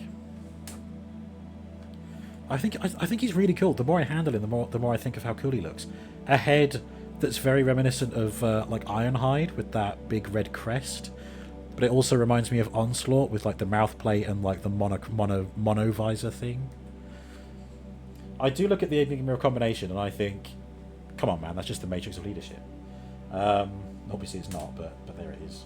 I'm not sure where it goes officially, so we'll have to find out in the instructions. I'm pretty sure he doesn't just hold it all the time. But yeah, this guy, he's his own robot. He turns into a jet, which is controversial. We'll get there. I do have theories though. And he can also turn into a core combiner robot, so I'll be able to show that off as well. Lovely shade of blue, nice vibrant shade of red as well, and I like the little gold detailing that's dotted throughout. Like there's a couple on the wrists, in the eyes, on the shins, and right in the chest there as well. Yeah, you know, Age of the Prime stuff, really solid. Nice chunky movements, and again, as with a lot of them, quite flexible as well. So let's talk about the flexibility. Head on a ball joint moves quite well. I need to keep an eye on what I'm doing on the camera, really, don't I? Shoulders, honestly, compared to other guys we've seen this evening, they're quite limited. Like that's as far as you can get the shoulders to go up. If you want them to go any further, you'll have to kind of do that. Not the end of the world. Keep unplugging his chest. That's a shame. Ooh, elbow joints can go all the way back, so you can do some broken limb poses if you wish. Wrists are implied to rotate because they're on a mushroom peg here, but I can't really get them to move. Oh, there you go. You can kind of just use your thumb to pull down on his thumb, and then you can have it sitting like that, and do the same thing to move the hand back up. Otherwise, this outside wrist armor it gets in the way of using the hands, and because of where they are, you can't plug anything under the hand either. But you know, that's fine. It's not the worst thing. Waist swivel, very nice. And here we are for the 6th time this evening. Do we have a very good Jean-Claude Van Damme? We do, but the event is marred by the backpack here. He can't quite sit flat on his feet with that there, but we can help him. If we just angle it back, there we go. We can get away with it. No one needs to know. No one needs to know that it wasn't a true Jean-Claude Van Damme. Hips come all the way forward, go all the way back. That's very nice. The knee we've kind of already seen. It's just a 90-degree bend, nice and simple. Upper thigh rotation. And the feet, they tilt on a piece just above the heel. They also tilt down like that, and the feet are actually on half a... They've got a couple of hinge joints throughout. So if you really wanted to, you could give him some sort of beast feet. Like, I don't know what you call them. Cat feet. I imagine that's more for transformation though. But it's cool that they've got them there. You can use them for more range of motion in the tootsies. Obviously, these pieces on his back, you can take them off and have them be wielded as a gun with a tactical folding angular bit. It kind of doesn't look right, does it? I think can they pick together? No, they don't. Kind of wondering if they would come together to form like a dual wielding thing, or if they could. Yeah, don't know. So we'll reattach them to the backpack. And now I don't know what order the instructions are going to want me to go in.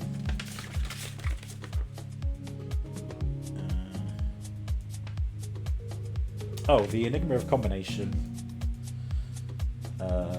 Surprise, there's a combiner head. This goes just in there. Doesn't hide away, it just sits under that like cockpit there. Oh, there you go. Right by the ass. Combination is through the ass. Pass it on. It shows to put these on his back, which I've already figured out. What's the first thing we turn him into then? Oh, plot twist. The combination mode is not actually included in the instructions. My god. Maybe I won't bother then. Maybe I'll do the combination mode when I've actually got something to combine him with. Because I'd have to look up the instructions to turn him into a combiner. I can't really be bothered. Right, so fold the hands the way I did earlier. Lift up the cockpit. I might leave those off for now. Fold down the entire back piece. I mean, there's the combiner mode head up close. So you can see that at least. It'll be nice to see this guy have his moment and combine with something at some point in the future. There we go, pull that bit down. Head down. Like that, yep. Pull these out of the shoulders.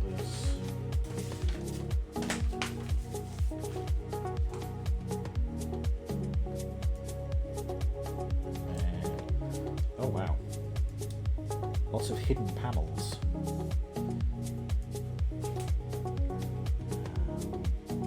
Yeah. Got the arms rotated just so. And then they coming forward like that. Is that right? Yes.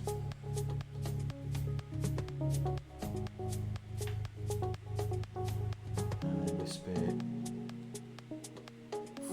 folds up again. Oh yeah. Yeah, it goes like that. Okay.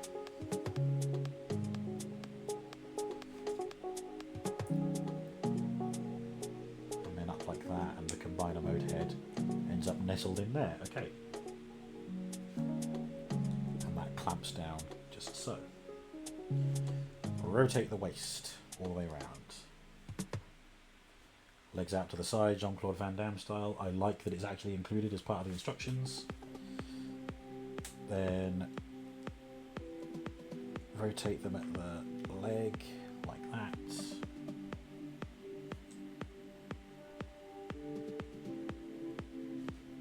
Wait, so like that. Oh no, then the whole leg rotates like that. Is that right?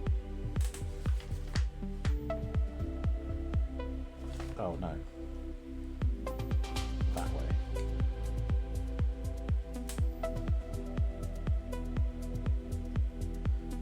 What the fuck?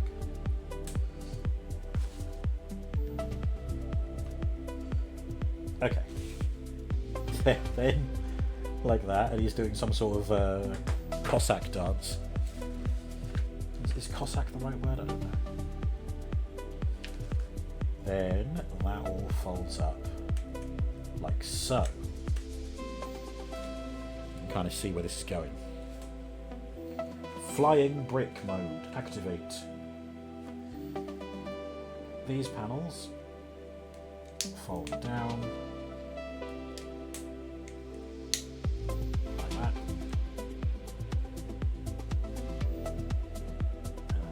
What's that? Oh, they come down. And the shoulders go into the cavity left behind where the legs are. Great.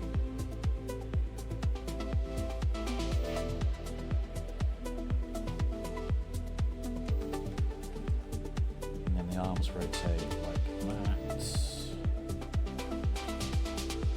And the feet hold the arms in place. That's actually pretty clever.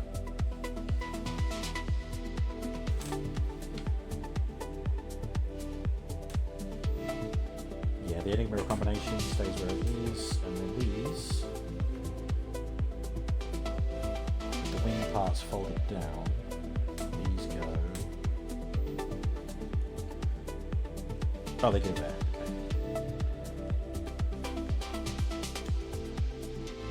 Okay. So, here's where we get into the controversial part.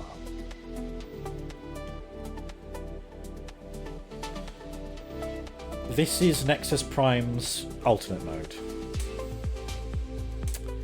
Yeah, it's a flying brick.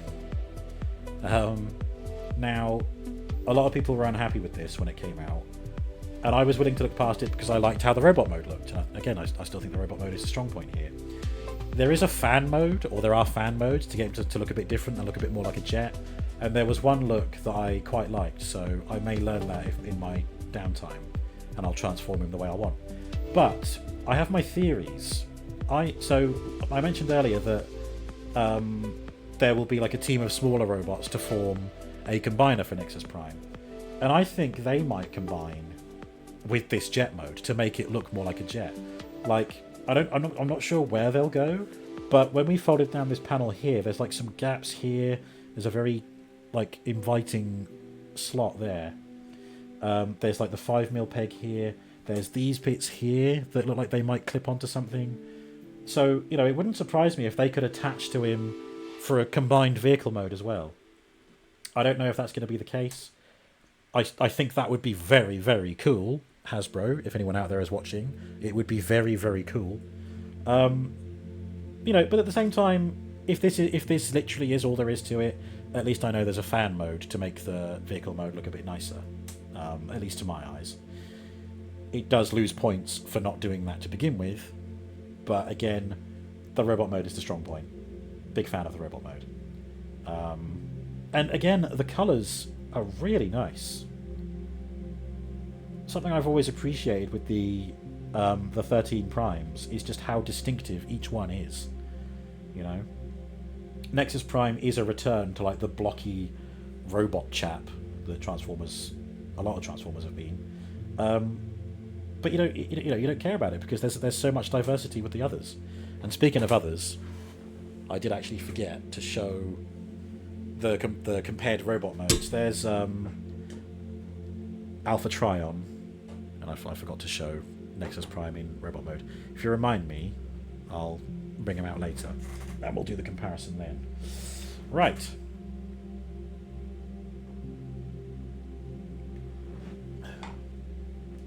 It's the final countdown. I can't do very high notes. My voice is very... well, let's just say I've been jabbering on a lot this evening. It's the same with every Transformers Tuesday. I'm surprised I don't sound like a horse at this point. Okay. The final, and for me, most anticipated robot. Age of the Primes Armada universe Sideways. Now, boy oh boy, does this guy have a story. So, Sideways first appeared as an ally to the Autobots in the Transformers Armada cartoon. And sure enough, there is an Autobot symbol. But little Johnny 2 identity, little Johnny 3 agent here betrayed the Autobots, kicked Hero Autobot Hotshot's ass, and caused the mighty Starsaber to fall into the hands of the Decepticons when the Autobots initially had it. And so he turns over to the Decepticons.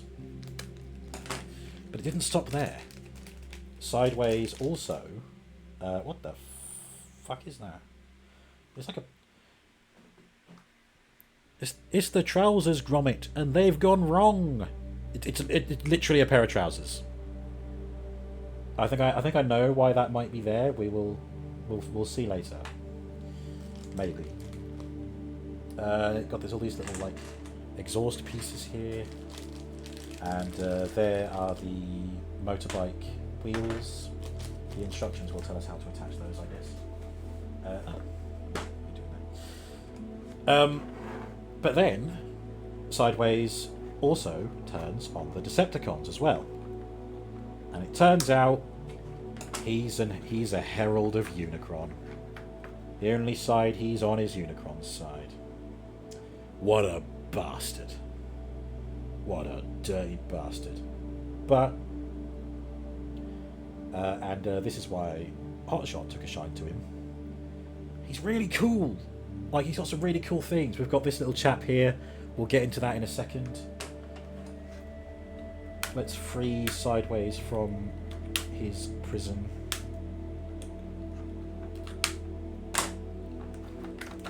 Yep, there we go. Perfect. Whack that in there.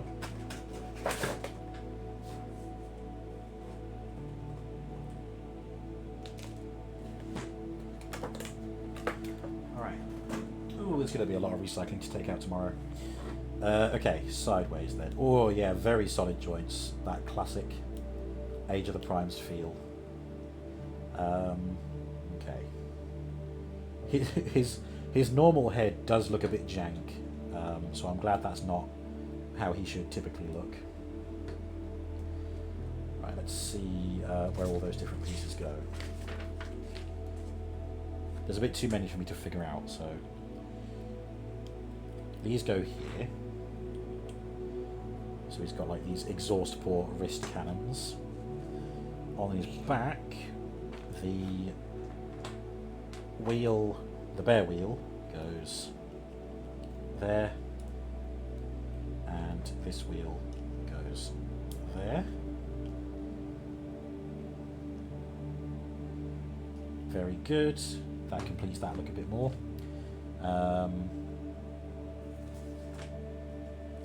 What are these though? I need to find out what these are. Oh, okay.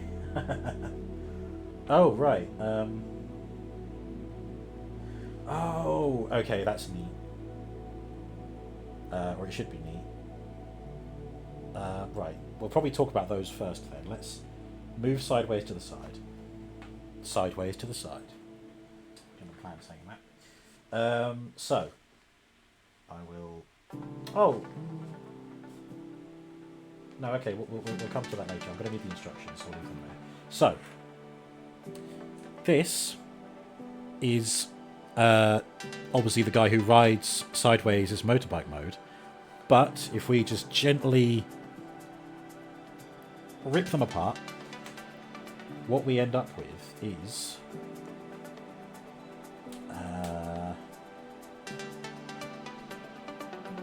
this is where I might need the instructions. No, this... Okay, like that, and then...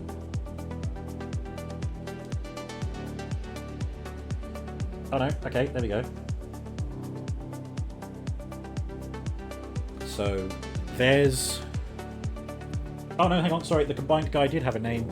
The combined guy is called Mirror, as in reflective surface mirror. This is crosswise. Okay, so that's crosswise, that's a minicon. And then this is where the trousers go. This gorilla-armed individual is Rook. So they are a pair of combining minicons. And you might notice something about their chests. And you'd be right. They look like faces. But Sideways has it... Look at that, I fucking call him Sideswipe. But Robo, I hear you cry. Sideways has his own head. Why would he need minicons that have faces on? And, oh my god, Sideways, don't let the side down. Come on. Stand upright! Close enough. So, which one... I need to remind myself which one the... Okay, Rook.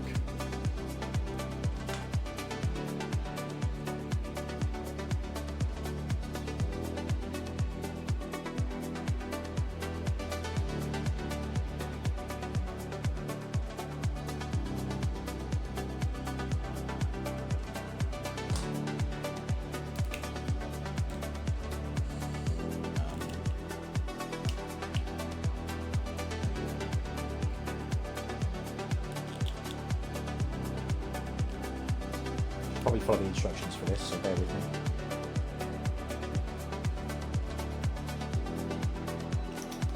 Ow, bollocks.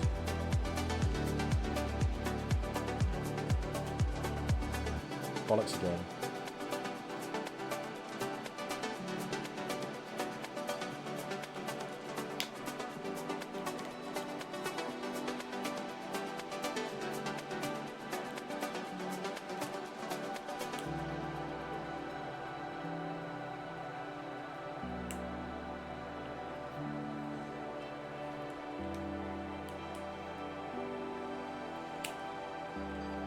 Okay.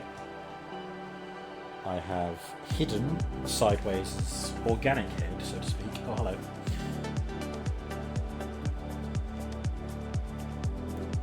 Right, let's reattach this. It'll actually go.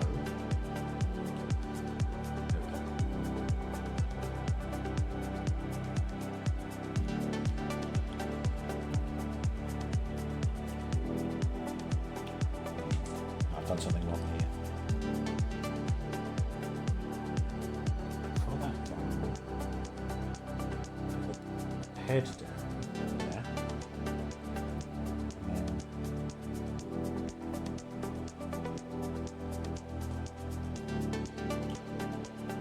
And then I don't have the dexterity for this. There we go.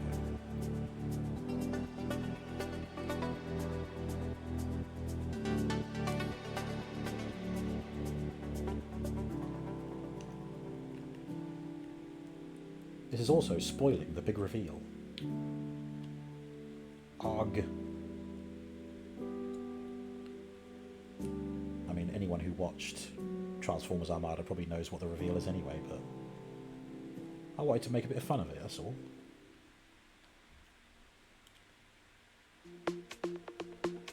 No, you still won't fall into place. Oh god, no, that's still a problem. What the fuck? Come on, you're designed to work.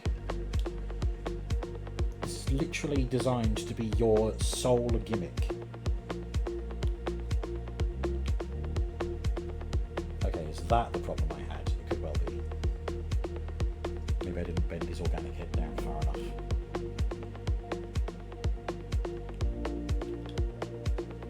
Okay, yeah, there we go.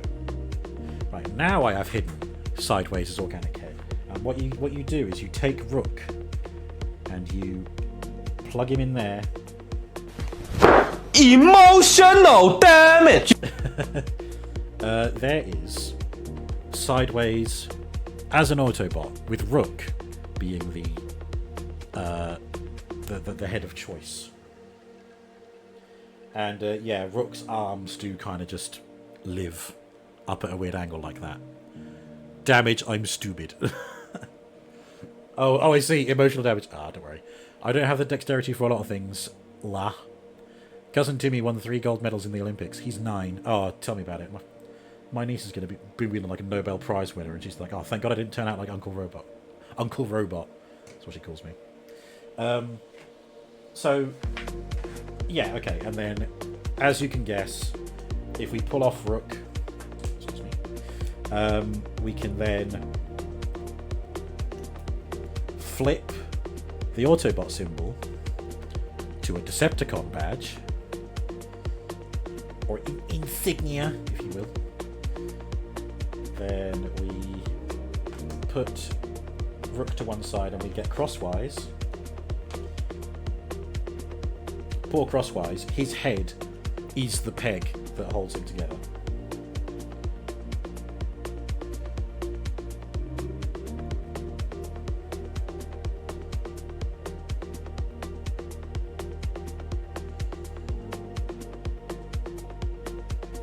Sorry, his legs are on ball joints, so I'm trying to make sure they angle correctly.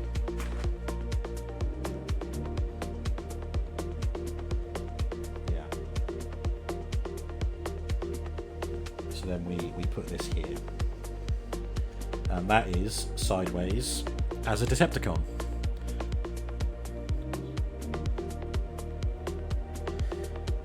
So So he has two distinct heads built in as his minicon partners, and he has a moving faction symbol. And it does show that the trousers can store just on the side of the leg, just here. I guess you could see it as like a kickstand for the vehicle mode. Now, what it doesn't show is where to store the other minicon when it's not in use. Unless you just have it to the side.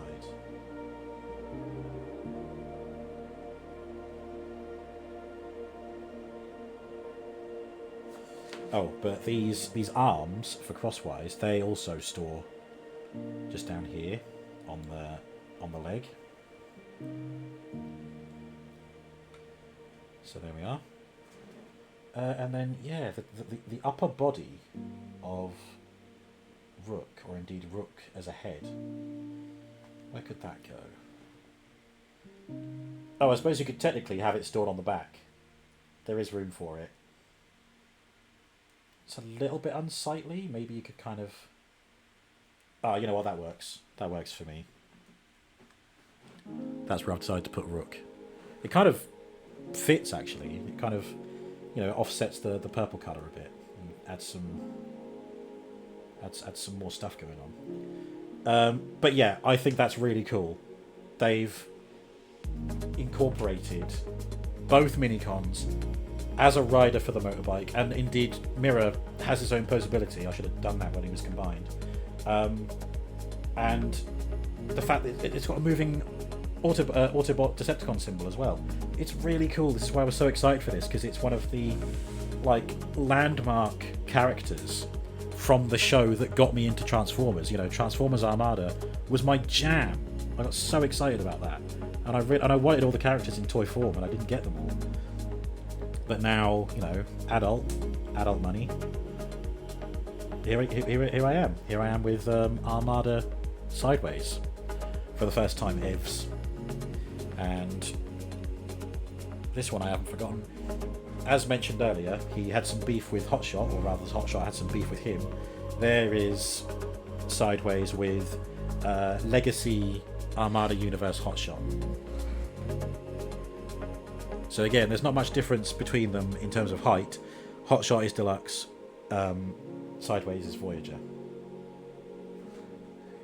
There you go. Hotshot cried himself to sleep at night because of you. I hope you're happy. Right, well, let's quickly take Rook and Crosswise, and we'll just make up Mirror again, so that we can talk about how Mirror moves.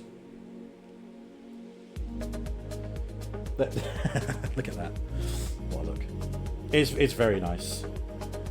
That's why I was so excited for this guy, and that's why I saved him till last, because I knew that he had all these cool things going on. Okay. Here is Mirror, the combined form of Crosswise and Rook. Ball-jointed limbs, so the shoulders move every which way. They can only go out that far, but again, you can stick them up higher if you just rotate the balls as such. His arms are built to hold the handlebars of the motorbike, so the elbow joint is that way. The hands are fixed in place, so they have to be facing forward.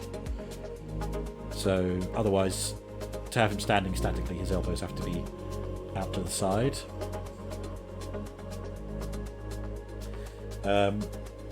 Because of how he pegs together, you do have to move Rook's Crosswise is head mode a little bit, and he does have waist swivel because of that. Otherwise, you keep that folded up. And yeah, ball jointed legs means that the legs go all the way up like that. They can come all the way out to the side. A beautiful Jean-Claude Van Damme from Mirror here. And he's got angled feet, so he can actually do a bit of a whatever pose you'd call that. on actual feet that can sit flat to the table. Obviously, he's a bit unbalanced there. There we go. So there you go. Mirror. Very cool. And I suppose it makes sense to leave him like that because we are, of course, going to have him riding a motorbike soon. So let's just put him to one side. Yeah, as I said, these can store on the side of sideways as legs. For the purposes of looking at the posability, let's bring his original head out. You have to pull apart the shoulders like that. Bring the head of the motorbike forward, and then just flip up his head. Fold up the handlebars. And then that pegs in where the other heads went. From what I recall, you don't really ever see this head in the show. Maybe you do during transformation sequences, but he doesn't, like, stand and talk to people with this head. From what I recall, I need to rewatch the show to find out, but yeah, so it does mean he looks really weird like that. But I love that you have the option to just put it away, keep it hidden, and then use the other heads for him. So, sideways, head movement. It's on a ball joint. It could look all the way up. You'd have to move the wheels out of the way to get it to move much further, though. It's on a ball joint, so side-to-side movement kind of comes with it. Doesn't really look down, but you can unplug the head and just angle it, and you can kind of look down like that. There's something a bit insect-like about him, isn't there? It's like antenna. Shoulders. These bits pop out to the side quite easily, but you can sort of pinch them together as you hold him. And they sort of go all the way around like that. There's a rotational joint, there's a hinge. The elbows are quite tight. Make that very tight. They lock about 90 degrees. These pieces on the arm don't really move. That's fine. Wrists are on hinges. Oh no, there you go. You can move those pieces up like that. But I think that's for transformation because you can fold the wrists up. But they do rotate. So you've got some rotating wrist action there. Waist rotation is there. Here we go. The final Jean-Claude Van Damme. Can we pull off Jean-Claude Van Damme across the board? Yes, we can. The hips are slightly ratcheted. I felt it just then, a soft ratchet. There we go. Feet flat on the ground. One of the best Jean-Claude Van Dammes we've seen this evening. Yeah, there's a less so in that leg, but definitely in this one. There's, you can kind of see it shudder as I move it. Definitely some ratchets there. Upper thigh rotation, a 90-degree knee bend. Feet that swivel all the way around, so you can give him big old clown shoes if you so wish. But I think that would affect how he stands. Yep, indeed. I'm also pretty sure they're meant to make up the seat of the bike mode. We'll get there. We'll get there. A really luscious purple colour. That is Cadbury purple, definitively. And just like Nexus Prime, really nice golden highlights to break up the purple. I really like that. Okay. I guess if you really wanted, you could give him a... I don't know what they call them. Those wheeled things where you roll them along the ground and each time they click, like that's 1 meter. So he can kind of do that with his own motorbike wheels. He can do some surveying, some orienteering. Time Team featuring Sideways from Transformers Armada. He's doing geophys with his own wheels. Oh god, I love Time Team. I'm so glad it's kind of living on YouTube. Okay. Let us turn Sideways into a bike. So this is all mirror and the gimmicks and Easter eggs. So the entire transformation is going to be on one side of the paper. Very good. So, pop shoulders to the side. Bring the front of the bike down. Move sideways his head all the way down like this. I guess kind of how it was when we were swapping the heads out. But then, rotate that all around. That's cool. Oh, and then the head. Wait, what? And then the head like that? Okay. Doesn't go anywhere, that can't be right. Yeah, that's...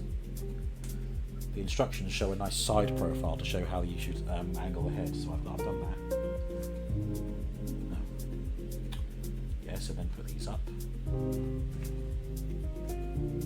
Wheels to the side and to the side, and then rotate this whole maybe it's just easier to rotate that and then just peg them into place. Okay. Oh, I see. Oh, nice. That's tabbed together quite well. So holding it this way. Oh yeah, are these meant to be closing up around the... Oh, I didn't actually show it in the instructions, but yes, I think you are meant to... Oh no, the wrong angle. No, you can't do that. Fine. Ignore that. Lift these up. Fold the hands away and put them back down.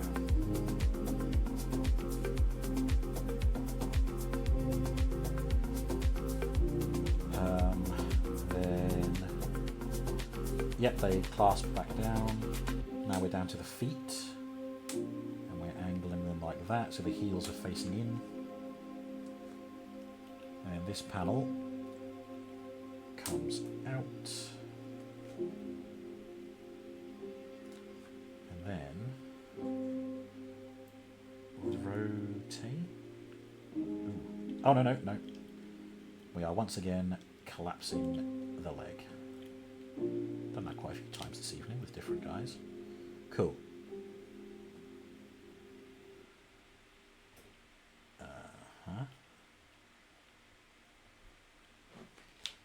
Right, yeah.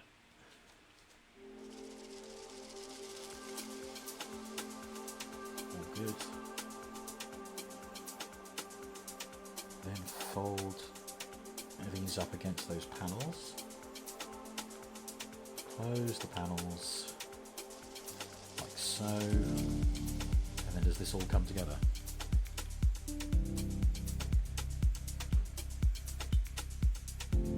Yeah, looks about right. Perfect though. I think it's clicking. I don't think it's meant to click. Oh no, there's a piece on the heel which rotates out. Can't get to it. There you go.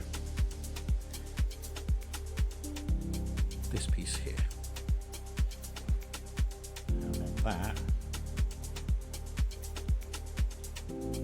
hooks under its opposite, and that's what locks those bits together. Okay. Smart. Made it.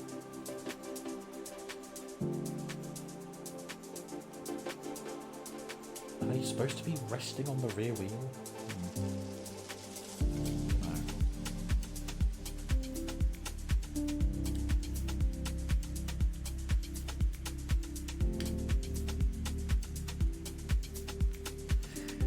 Okay, fine.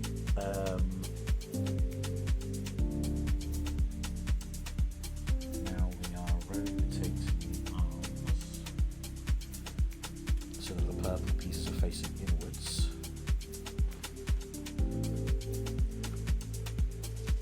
Flipping them down and around under the bike.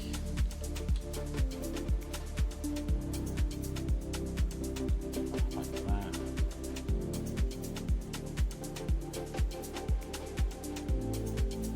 Tabbing that in there, and we get the exhausts poking out the back. There's something off kilter. Oh, well, I just fixed it. Yeah, good enough.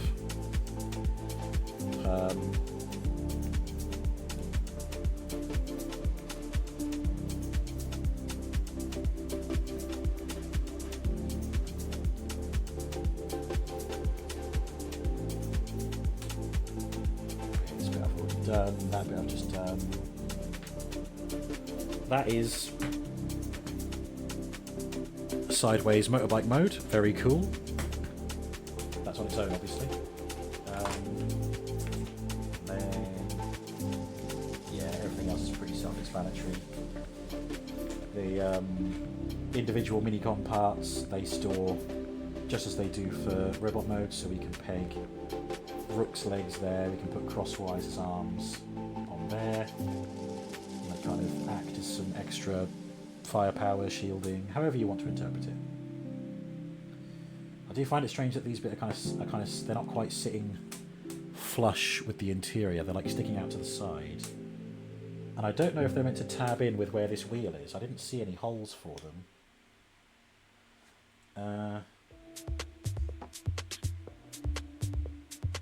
Yeah, not there. Maybe they're designed to just keep them apart so that it doesn't... Oh, I don't know. Don't know. Again, just like with like Smokescreen and that, it'll just take some transforming back and forth through to learn all the little sort of finicky bits. Right, let's... I think the easiest thing will be to attach the arms first, so... Do they clip or do they slide on? I think they slide on. There we go, that's one arm.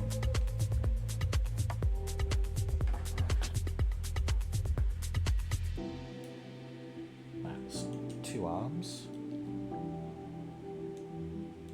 And then you just have to just angle it to make him look like he's actually riding the bike and not just being taken for a ride.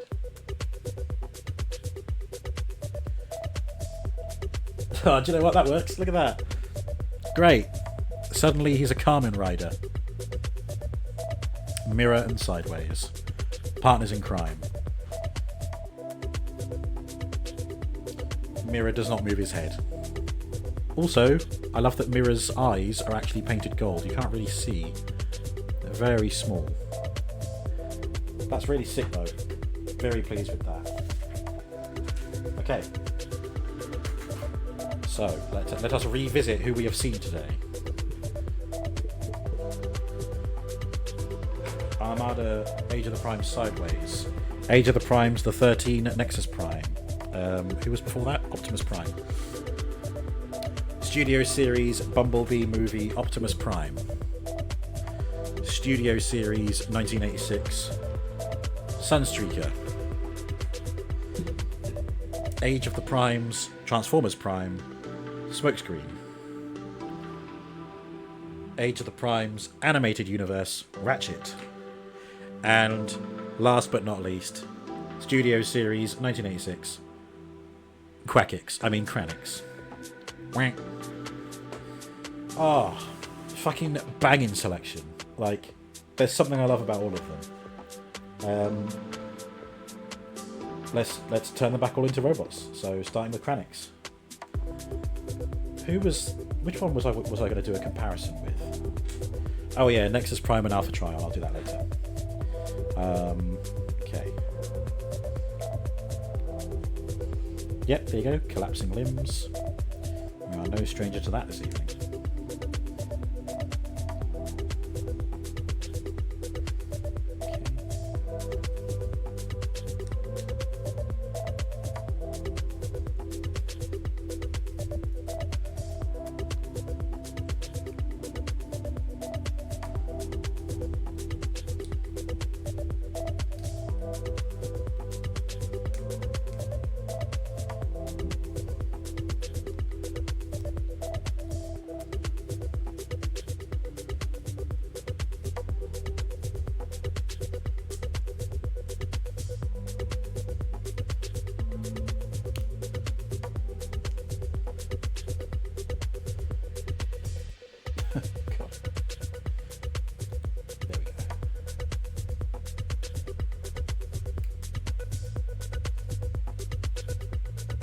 Something else I like about Kranix is that he really doesn't look like a traditional Transformer.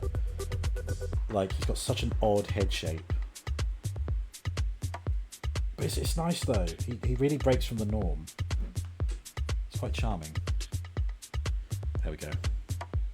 Kranix. Oh god, then goddamn Ratchet. I think Ratchet's definitely taken the top spot. What a cool guy.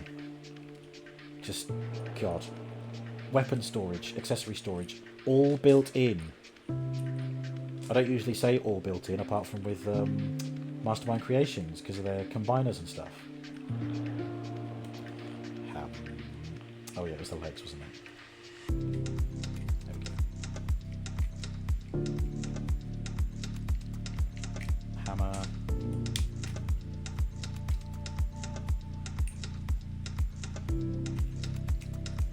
There we go. All of those. And of course we've got his things in his backpack as well. Good morning, sunshine. Good morning, sunshine. Is that what they say? Arms. Yeah, they're a bit stiff, but they do move.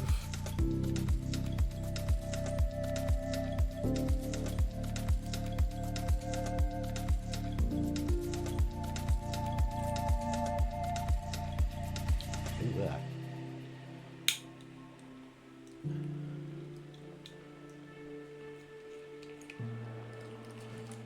God, what have I done here? Right.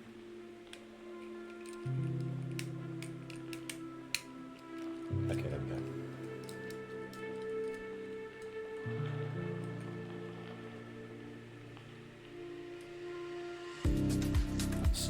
Let's put some tools in his hands. Spanner and hammer.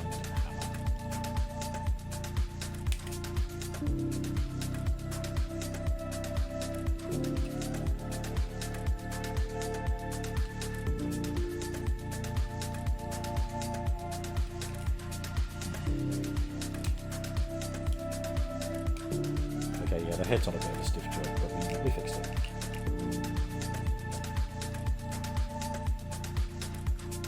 And then we'll put these on his backpack.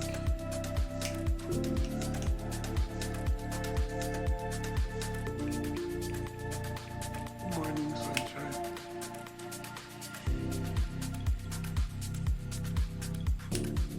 Oh god. Okay. Right. I think we're good. There's Ratchet. Who do I do next? It's Smokescreen, wasn't it? Yeah. Okay.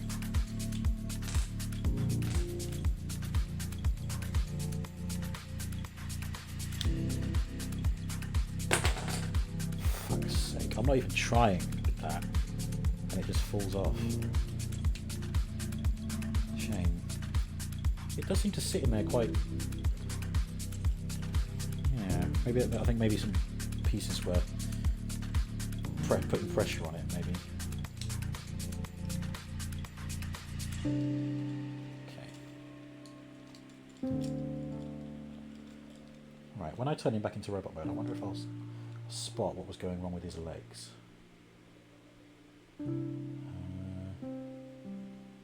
Trying to see where they like actually connect.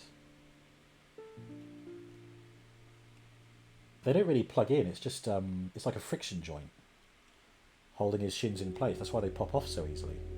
It's only held together by one little piece. Okay, that explains a lot. Fine. Again, I was still impressed with the look of Smokescreen, so we will forgive it for now. How did this bit work?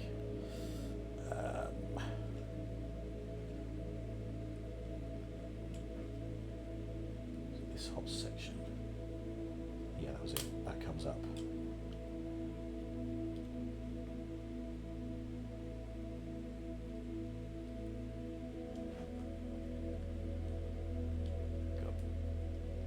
Pull apart the arms, fold them down.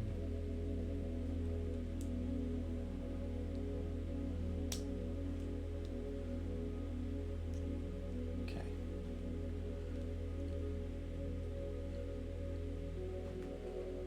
I'll plug in one of these just for aesthetic purposes. There we go. A little taste of what he has with him. And that comes over just rests there. Okay, yeah, I do think that locking joint on his back is optional because I've done that, and that little white tab that was locking into his waist, it's not threatening to come down, so he's now got a free waist movement. It's good to know. Good to know that I don't have to really force anything for that to work. Yeah, his robot mode's definitely the strong point, provided you don't touch it. Okay.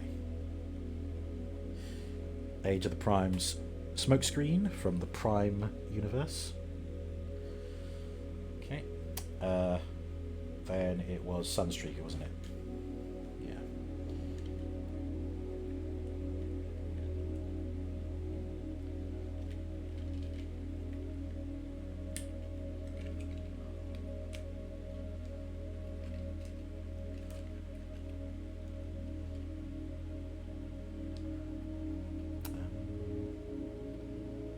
Oh yeah.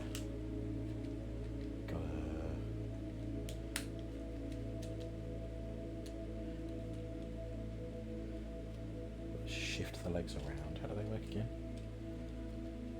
Or oh no, that rotated around, and then this comes up to be the chest. Yeah, there we go. And then we get freedom with the legs, and then rotate the separate waist joint.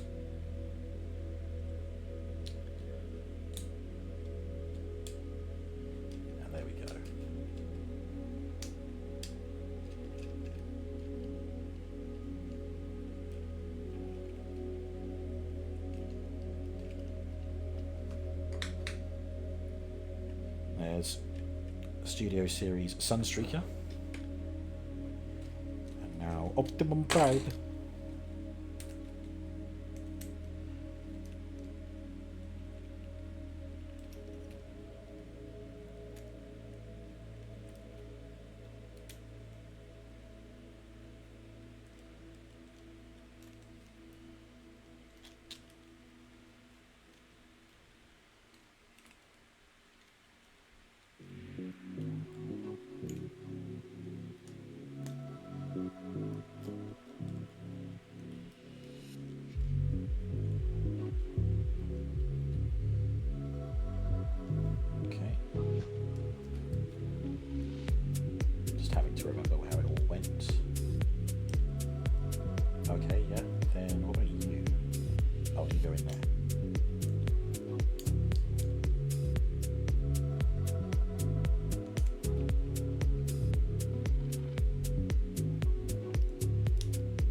That's not right, that's how it goes for vehicle mode. So for robot mode, you must stay that way. Yeah, you attach there. Oh, do you just sit there? Yes, you do. Oh no, it rotates.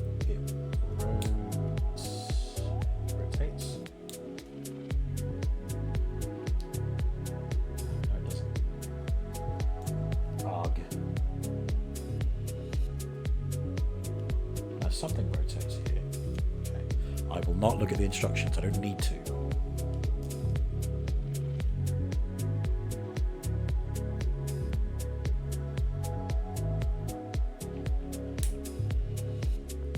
Oh, there we go. Yeah, that's it. That folds out. Then there we are.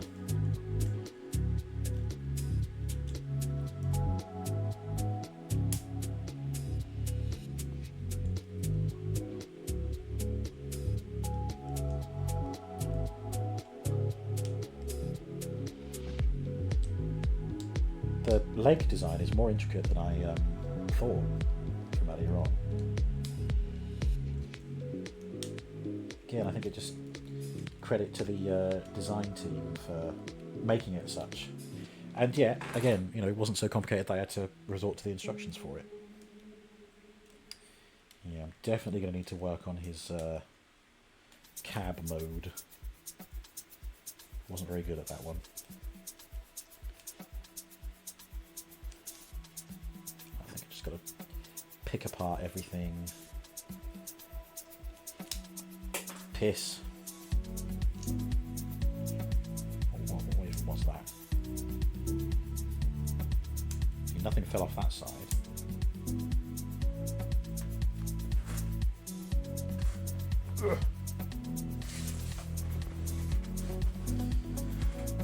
That was...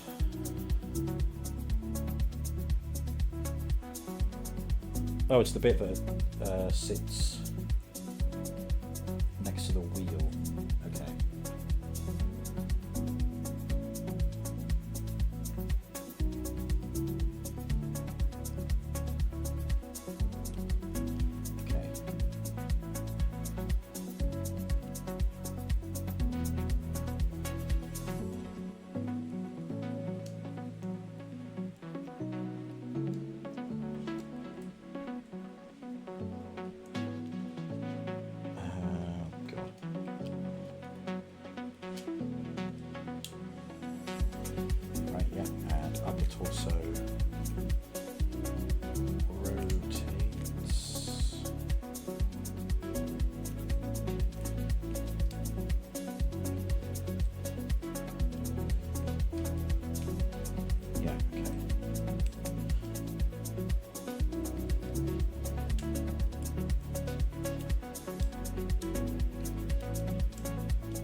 Tab into anything.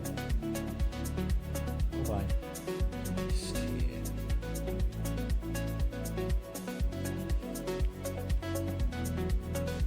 I was saying that, I don't know, I haven't missed anything.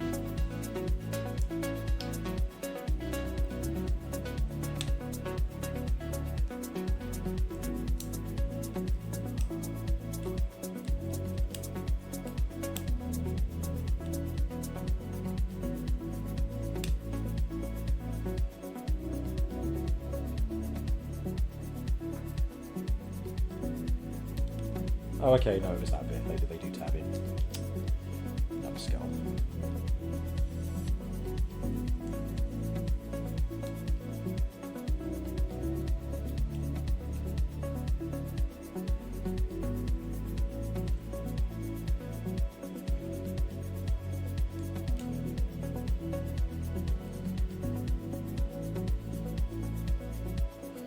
Okay, there we go. Studio Series Bumblebee Optimus Prime. Definitely the most complex transformation here this evening. Nexus Prime, and I will put Alpha Tri on there so we can compare the robot modes. Right, how did you work again? Yeah, we'll detach those. Feet all the way back here. Depending how the limb robots are released, I might just do a one-off stream for Nexus Prime once he is combinable, because I don't know if they will, but I feel like Hasbro might take advantage of just selling them as a box set, like all four like limb robots for your Nexus Prime. And if they did that, then that means that I would be able to just unbox that one thing. We'd have 4 different robots to look at, and then a combined form, which would be pretty neat. Maybe even 5 robots if they use a combiner frame, which a lot of the modern combiners do, like Bruticus, Age of the Primes Bruticus. Onslaught has a bunch of his, like, for lack of a better description, his trailer is the frame that the combiner Bruticus sits on. So I don't know if they're going to do that for Nexus Prime, or if they're going to have a go at doing just the core robot, just the limbs. and leave it at that. I hope they do, because I don't like having extra pieces when I combine something. Or steal an idea, 5 mini lion bots to form one big lion bot. Nexus Prime combines with lions to form Voltron. Oh my god, Leo Prime. Leo Jr. from Beast Wars 2nd. It's writing itself at this point. Okay, how are we doing up here? This bit just comes down like that. Then, oh no, then that bit comes down.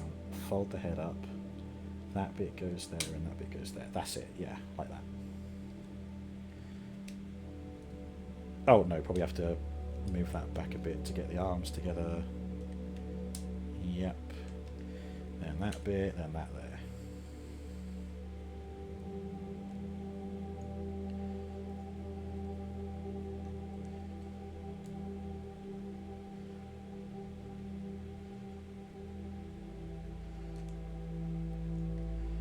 I didn't plan for these like ethereal soundscapes. That's very much just epidemic sound. I searched for Valante, who is one of my go-tos on epidemic sound, and that's this is all their songs. Ugh, excuse me.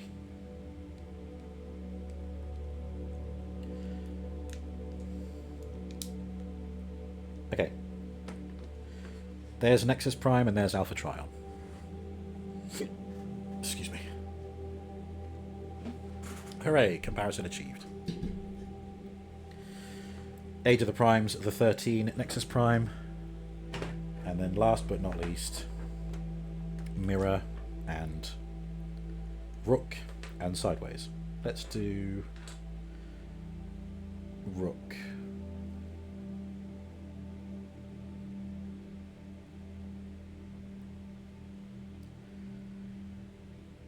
It's going to be a real struggle to get the arms or the legs on crosswise to look exactly how they should look, but I'll leave it like that. Okay, I'll take those off because I think they'll get in the way during transformation. We start with you, bring you out to the side, then unhook the feety flaps.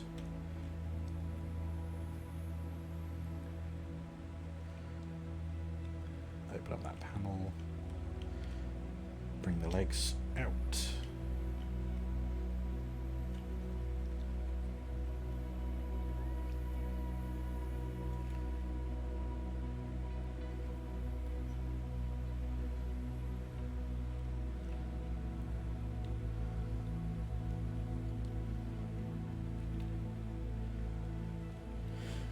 Okay, that's the legs. Head.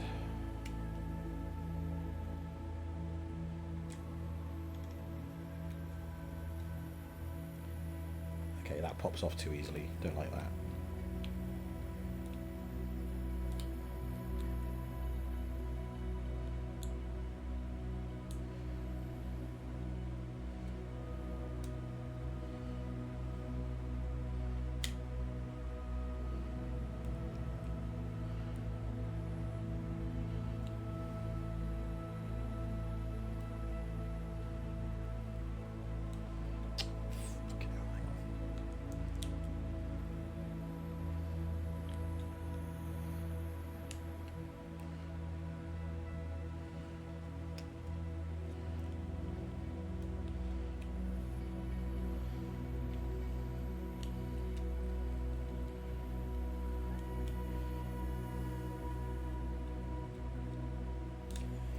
See if I can rotate this around without the wheels dislodging, because the instructions said you should be able to. Oh yeah. Oh, yeah, easy. Easy mode that time.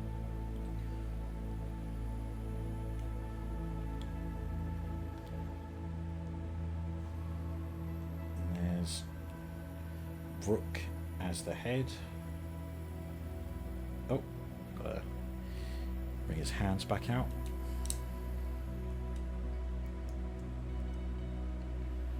A struggle for my porky digits. There we go.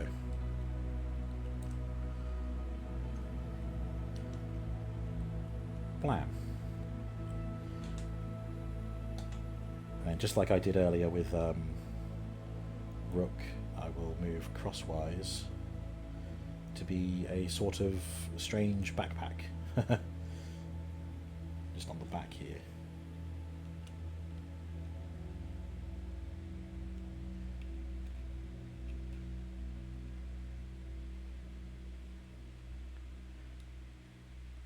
There you go.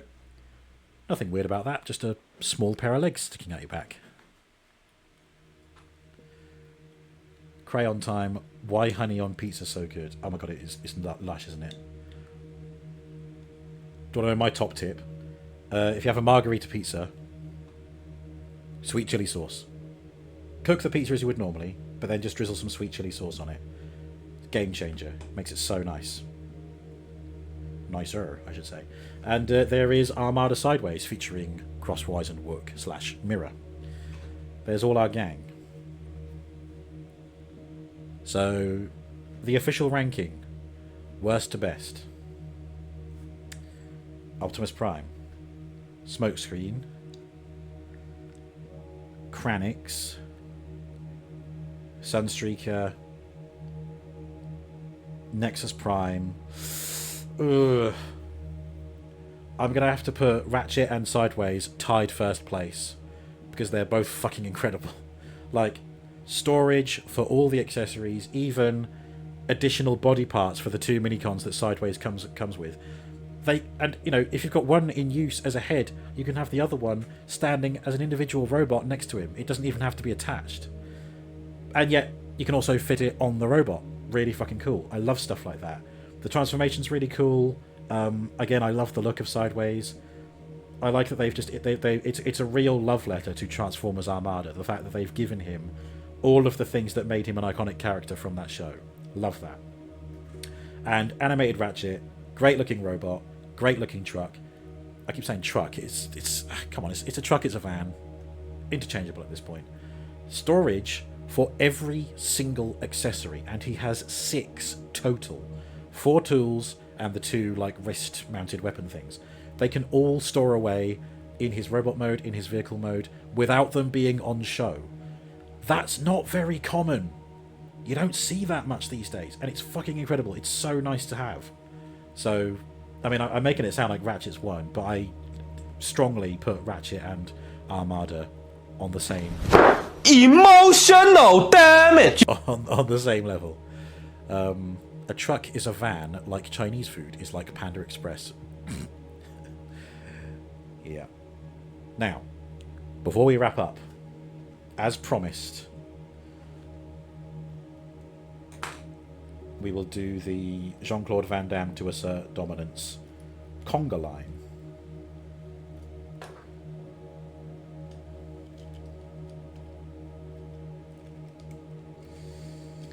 Because it's funny, that's why.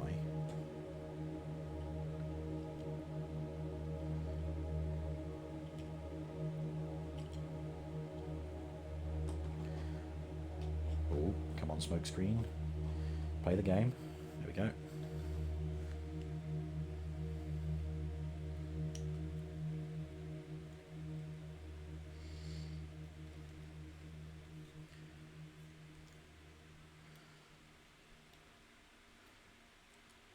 Sideways.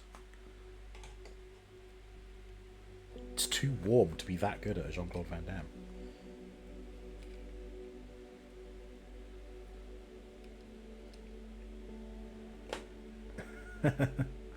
Kranix, you next.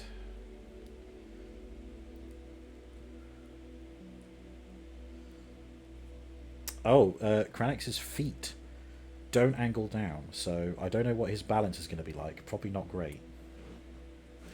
Although, oh, it did kind of go crotch first, didn't it? Don't know whether he'll have enough balance to stay upright. Oh no, yes he does. That's good.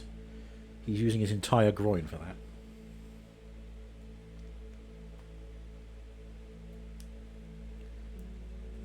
And there we go. Nexus Prime.